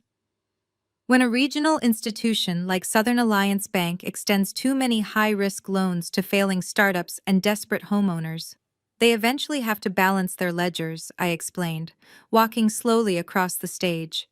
When those loans go into severe default, the bank bundles them into a distressed asset portfolio. They take that toxic debt and they sell it to the highest bidder in the private equity sector to recoup their losses. Desmond and Valerie looked at each other, a new wave of terror washing over their faces. They had ignored the warning letters from their bank, hoping for a miracle. They did not realize that the miracle they were waiting for had already been sold to a corporate entity. My private equity firm happens to specialize in acquiring distressed assets. I continued, my eyes locking directly onto Connor. We bought the entire toxic portfolio from Southern Alliance Bank. We finalized the acquisition 48 hours ago. The realization hit Connor like a physical blow. He stumbled backward, gripping the edge of a cocktail table to keep himself upright. He finally understood the magnitude of the trap he had walked into. He had mocked my career. He had called me a lonely diversity hire who did not understand real business.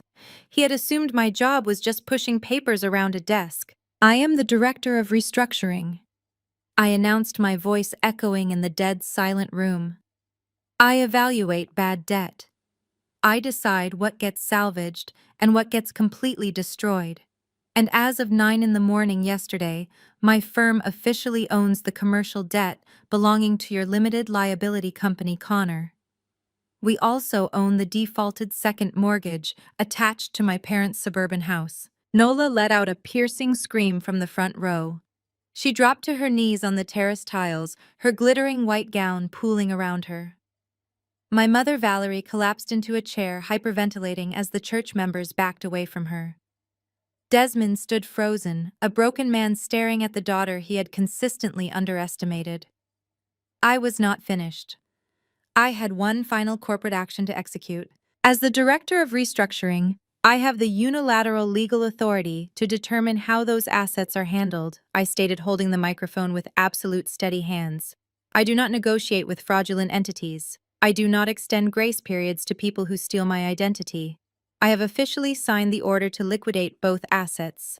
The bank is foreclosing on the house.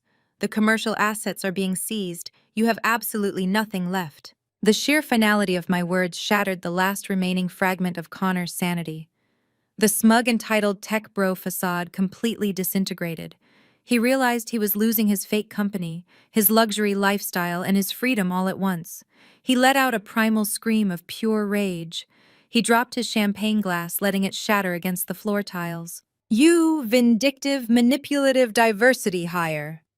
Connor roared, his face contorted into a mask of pure white male rage. He lost all rational thought. He lunged forward, charging toward the elevated platform with his fists clenched, ready to physically attack the black woman who had just dismantled his entire life. I did not step back. I did not flinch. Roxanne moved with lightning speed, dropping her heavy leather briefcase and stepping directly in front of me to block his path. She raised her hands, ready to defend me against his violent outburst. The crowd gasped, and several guests shouted for security to intervene. But before Connor could reach the edge of the stage, before Roxanne had to physically engage him, a sharp electronic chime echoed across the rooftop terrace. The heavy silver doors of the private elevator slid open. The heavy silver doors of the private elevator slid open completely, halting the escalating violence on the rooftop terrace. 3 men stepped out into the humid Atlanta night air. Their presence immediately shattered whatever illusion of luxury Nola had tried to curate. They were not wearing expensive tailored suits or carrying crystal champagne flutes. Two of the men wore standard police detective attire with gold badges clipped to their belts. The third man, walking slightly ahead of them, wore a dark federal windbreaker with bold yellow lettering across the back. The music had long stopped, and the only sound was the heavy thud of their tactical boots against the pristine terrace tiles. They moved with absolute authority, cutting a direct path through the sea of wealthy, terrified guests. Connor froze mid-lunge, his fists still clenched at his sides. The primal rage that had contorted his face just seconds ago evaporated into pure, unadulterated panic. He stumbled backward away from Roxanne and me, nearly tripping over the microphone he had dropped. The federal investigator approached the elevated platform, his eyes locked onto Connor with the cold detachment of a man who dealt with white-collar criminals every single day. The two local detectives flanked him, securing the perimeter of the stage. The guests backed away, pressing themselves against the floral archways, desperate to distance themselves from the impending arrest. The federal agent stopped at the base of the platform. He looked directly at the trembling man in the custom-tailored suit and asked him to confirm his identity. Connor tried to deploy his usual defense mechanism. He puffed out his chest, attempting to project the arrogant tech founder persona that had always shielded him from consequences. He demanded to know what this was about and threatened to call his father personal attorney. He used his loud, authoritative voice, claiming that they were interrupting a private family event and that they had no jurisdiction here. He expected the badges to simply apologize and walk away, intimidated by the sheer wealth surrounding them. His white privilege failed completely. The federal agent did not flinch or apologize. He simply pulled a folded warrant from his jacket pocket. He informed Connor that he was being placed under arrest for felony wire fraud and aggravated identity theft. The agent stated that they had secured a federal indictment based on irrefutable digital evidence and forensic internet protocol logs. The words echoed across the silent rooftop, cementing the absolute destruction of Connor fabricated empire. The two local detectives stepped up onto the platform. They grabbed Connor by his arms, spinning him around and forcing his hands behind his back. Connor began to thrash and shout, his voice cracking with sheer terror. He yelled for his father, begging Richard to do something to stop them. He screamed that it was all a misunderstanding, that I was the one who had ruined his business and framed him. The detectives ignored his frantic protests. The sharp metallic click of the steel handcuffs locking around his wrists rang out over the terrace.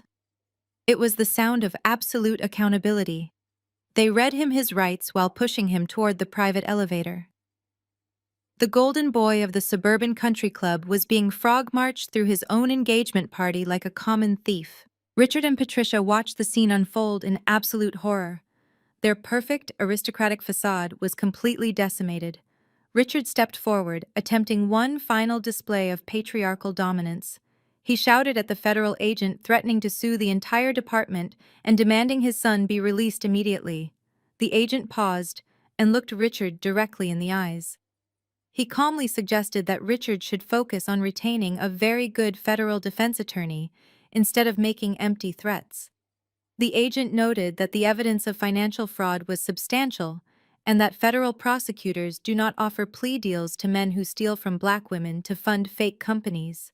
The reality of the situation finally penetrated Richard's arrogant mind. He looked around the rooftop, seeing his wealthy friends and business partners staring at him with undisguised pity and disgust. The social humiliation was too much for him to bear. His reputation was ruined, and his son was a federally indicted criminal. Patricia covered her face, sobbing uncontrollably into her designer clutch. Without a single word of comfort to their son, they made their decision.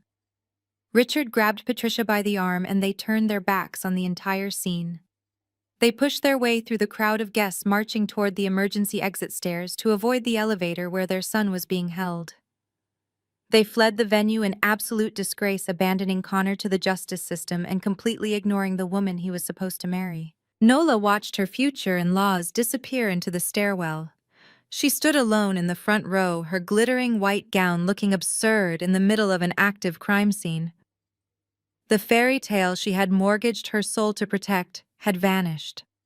She had lost her wealthy fiancé. She had lost the approval of his aristocratic parents. Her luxury loft was being foreclosed on, and her rented vehicle was likely already being towed. The realization hit her with the force of a collapsing building. Her knees buckled beneath her. Nola let out a ragged, devastating sob and collapsed onto the terrace floor. She buried her face in her hands, weeping into the expensive fabric of her dress, while the flashing red and blue lights of the police cruisers illuminated the street far below. I stood on the elevated platform beside Roxanne, looking down at my sister. I did not feel an ounce of pity. I did not reach out to comfort her. She was currently crying over the loss of a man who had actively stolen my identity and jeopardized my career. She was grieving the destruction of a lifestyle that I had paid for with my own sweat and sacrifice. The party guests were quietly gathering their belongings, rushing to the exits to distance themselves from the scandal. The beautiful floral arrangements and the crystal champagne flutes now served as the backdrop for a federal arrest.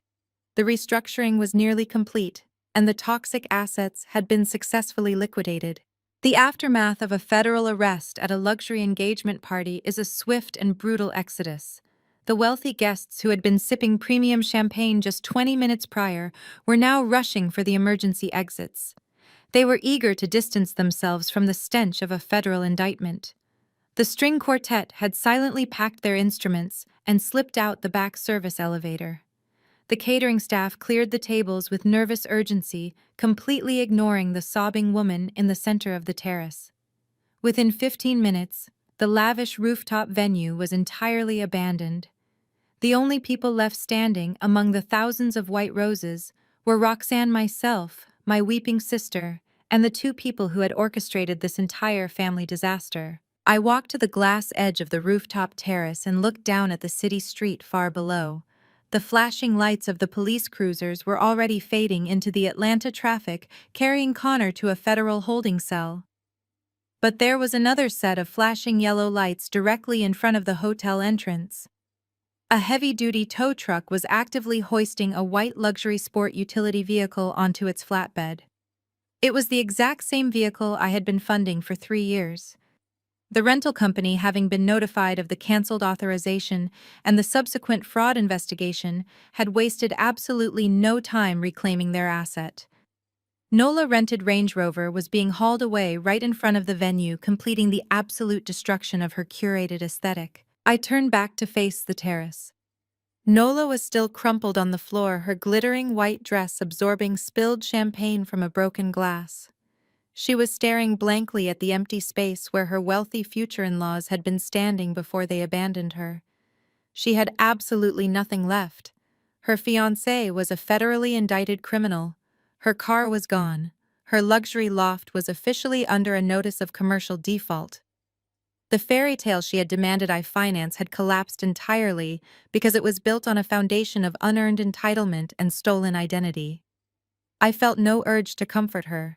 The true reckoning, however, belonged to the two people standing near the empty bar. Desmond and Valerie had nowhere left to run. They could not use the church community to guilt me. They could not use Connor imaginary millions to intimidate me. Their entire scheme had been completely dismantled, and they were staring directly at the architect of their ruin. My father Desmond took a slow, hesitant step forward. He looked utterly broken, his shoulders slumped, and his face gray with pure terror. My mother Valerie followed closely behind him, her hands shaking so violently she could barely hold her designer clutch. They approached the elevated platform where Roxanne and I stood waiting. They did not try to project authority. They did not demand respect. They collapsed under the weight of their own financial illiteracy. Desmond fell to his knees on the terrace tiles, his expensive suit pants soaking up the spilled drinks. Valerie dropped down right beside him, weeping loudly and reaching out to grab the hem of my emerald green trousers. "Selah, please," my father begged, his voice cracking into a pathetic sob. "We are your parents. You cannot do this to us. You cannot take our house. We will be homeless. We will have absolutely nothing. You have to stop the foreclosure. You have to call your firm and tell them to give us more time." My mother wailed, clutching my pant leg, her tears staining the fabric. "We raised you, Selah," she cried out. We put clothes on your back and food on your table. We gave you the life that allowed you to become so successful. You owe us. The Lord commands you to honor your mother and father. You cannot leave us on the street over a mistake. We are your family. I looked down at the two people who had raised me. I looked at the tears streaming down their faces and the genuine terror in their eyes. A decade ago, this display of parental desperation would have broken my heart. It would have triggered the deep-seated conditioning they had instilled in me since childhood, forcing me to open my checkbook and sacrifice my own stability to save them from their poor choices. But I was no longer the compliant daughter seeking their conditional approval. I was the director of restructuring, and I only responded to empirical data. I gently but firmly pulled my leg away from my mother grasp, stepping back to create a clear physical boundary between their chaos and my peace. I looked at them with absolutely zero emotion. The silence on the rooftop amplified every single word I was about to speak. You did not raise me to be a daughter, I stated, my voice carrying the cold, lethal precision of a corporate executioner. You raised me to be a blood bank for this family. You expected me to quietly bleed out my financial resources so you could maintain a facade of suburban perfection. You mortgaged your own home to fund a white man fraud, and you expected me to be the silent collateral. I reached into my leather briefcase and pulled out the finalized financial ledger Roxanne and I had compiled. I held it up for them to see. I paid $478,800. Over the last 7 years, I continued stating the exact figure with absolute finality. I paid her luxury rent, her car notes, and her living expenses, while you called me bitter and selfish. I subsidized your entire delusional existence. The bill is paid in full. You do not get to claim I owe you anything ever again. Desmond covered his face, sobbing uncontrollably into his hands. Valerie stared at me, paralyzed by the absolute truth of my words. I looked directly into my father's weeping eyes. I did not take your house, Desmond, I said, delivering the final blow.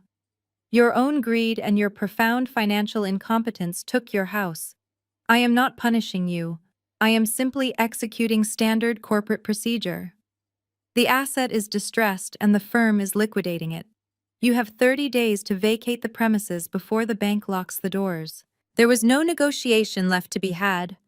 There were no more church scriptures to weaponize, and no more startup equity to promise. I had delivered the final audit, and the account was officially closed. I turned my back on my weeping parents and my sobbing sister, leaving them alone on the lavish rooftop they could not afford. They were left to mourn the destruction of the fake empire they had tried to build on my back. I turned my back on them and walked out, my heels clicking on the marble floor. I ignored Nola's loud, ragged sobbing as she knelt in her destroyed designer gown.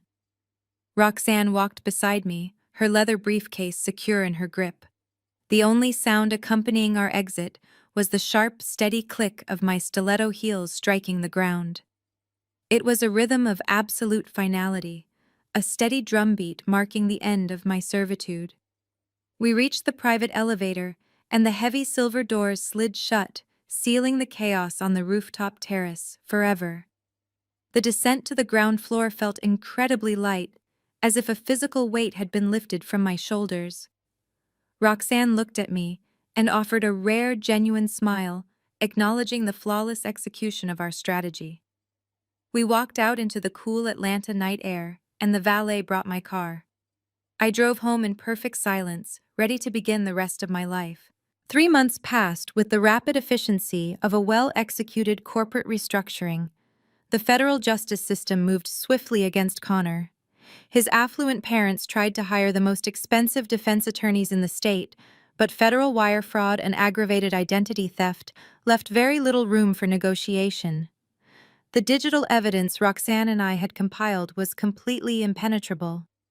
Connor was officially indicted, and he was forced to plead guilty to avoid a drawn-out trial that would only further humiliate his family in the press. The federal judge was not swayed by his startup founder persona and sentenced him to 5 years in a federal penitentiary. The arrogant man who had called me a diversity hire and tried to steal my identity was now wearing a standard issue uniform, completely stripped of his unearned privilege. He would spend the next half-decade learning what real accountability looked like behind concrete walls and steel bars. My parents faced their own brutal reality. The foreclosure on their pristine suburban house was executed exactly 30 days after the engagement party. Desmond and Valerie were forced to pack decades of accumulated belongings and vacate the premises before the county sheriff arrived to change the locks. They could no longer hide behind their church community or pretend they were a blessed, prosperous couple. The scandal of their financial ruin and their involvement in Connor's fraudulent scheme alienated them from their wealthy social circle. The same church aunties who had tried to shame me now gossiped relentlessly about my parents' downfall. Desmond and Valerie were forced to downsize drastically, moving into a cramped two-bedroom apartment in a much less desirable neighborhood. The walls were thin, the carpets were cheap, and the reality of their situation was inescapable. Desmond had to take a low-level management position at a local hardware store just to keep the lights on, while Valerie had to face the ultimate humiliation of shopping at discount grocery stores. Their Ponzi scheme had collapsed, and they were left to live in the ashes of their own greed. Nola experienced the harshest awakening of all. Without my secret monthly transfers, and without Connor imaginary millions, she was thrust into the real world completely unprepared. Her luxury loft was seized, and her rented vehicles were long gone. She tried to maintain her influencer aesthetic on social media for a few weeks, posting old photographs to hide her poverty, but the reality of her situation was impossible to conceal forever. With no college degree and absolutely no work ethic, she had to accept a minimum wage job working the register at a mid-tier retail clothing store in a suburban mall. The girl who had demanded I finance a $1 million mansion was now folding sweaters and scanning barcodes for hourly pay. She had to deal with rude customers and strict managers, learning the value of a dollar the hardest way possible. I heard through mutual acquaintances that she tried to reach out to me for help, begging for a second chance, but my security protocols were absolute. Any email or phone number associated with her was automatically blocked and deleted. My own life flourished in the absence of their toxicity. I poured my renewed energy into my career at the private equity firm. The successful acquisition and liquidation of the distressed asset portfolio had generated massive returns for our investors. The executive board recognized my ruthless precision and my unwavering focus during high-pressure situations. Just last week, I was called into the global boardroom and officially promoted to managing director, making me one of the youngest Black women to hold that title in the firm history. The new compensation package was astronomical, but the true reward was the absolute autonomy I had secured for myself. I no longer had to diminish my success to make small-minded people feel comfortable. I was operating at the absolute peak of my profession, surrounded by colleagues who respected my intellect and my strategic vision. It was a quiet Tuesday morning. I stepped out onto the expansive glass balcony of my penthouse apartment. The sun was just beginning to rise over the Atlanta skyline, casting a warm golden glow across the city. The air was crisp and fresh. I held a ceramic mug of premium dark roast coffee, letting the steam rise into the morning breeze. I took a slow, deliberate sip, savoring the rich, complex flavor. I walked over to the edge of the balcony and looked out at the bustling financial district below. I had built an empire entirely on my own terms and protected it with the exact same ferocity. I set my coffee mug down on the glass table and picked up my personal smartphone. The screen was completely clear. There were no frantic text messages demanding money. There were no passive-aggressive voicemails from church members. There were no manipulative emotional appeals from a family that only viewed me as a financial resource. My phone was perfectly, beautifully silent. I had successfully audited my life, identified the toxic liabilities, and liquidated them without a single ounce of mercy. I stood on my balcony, breathing in the sweet, undeniable scent of total freedom. I was a self-made woman who had taken her power back, and my peace was absolutely untouchable.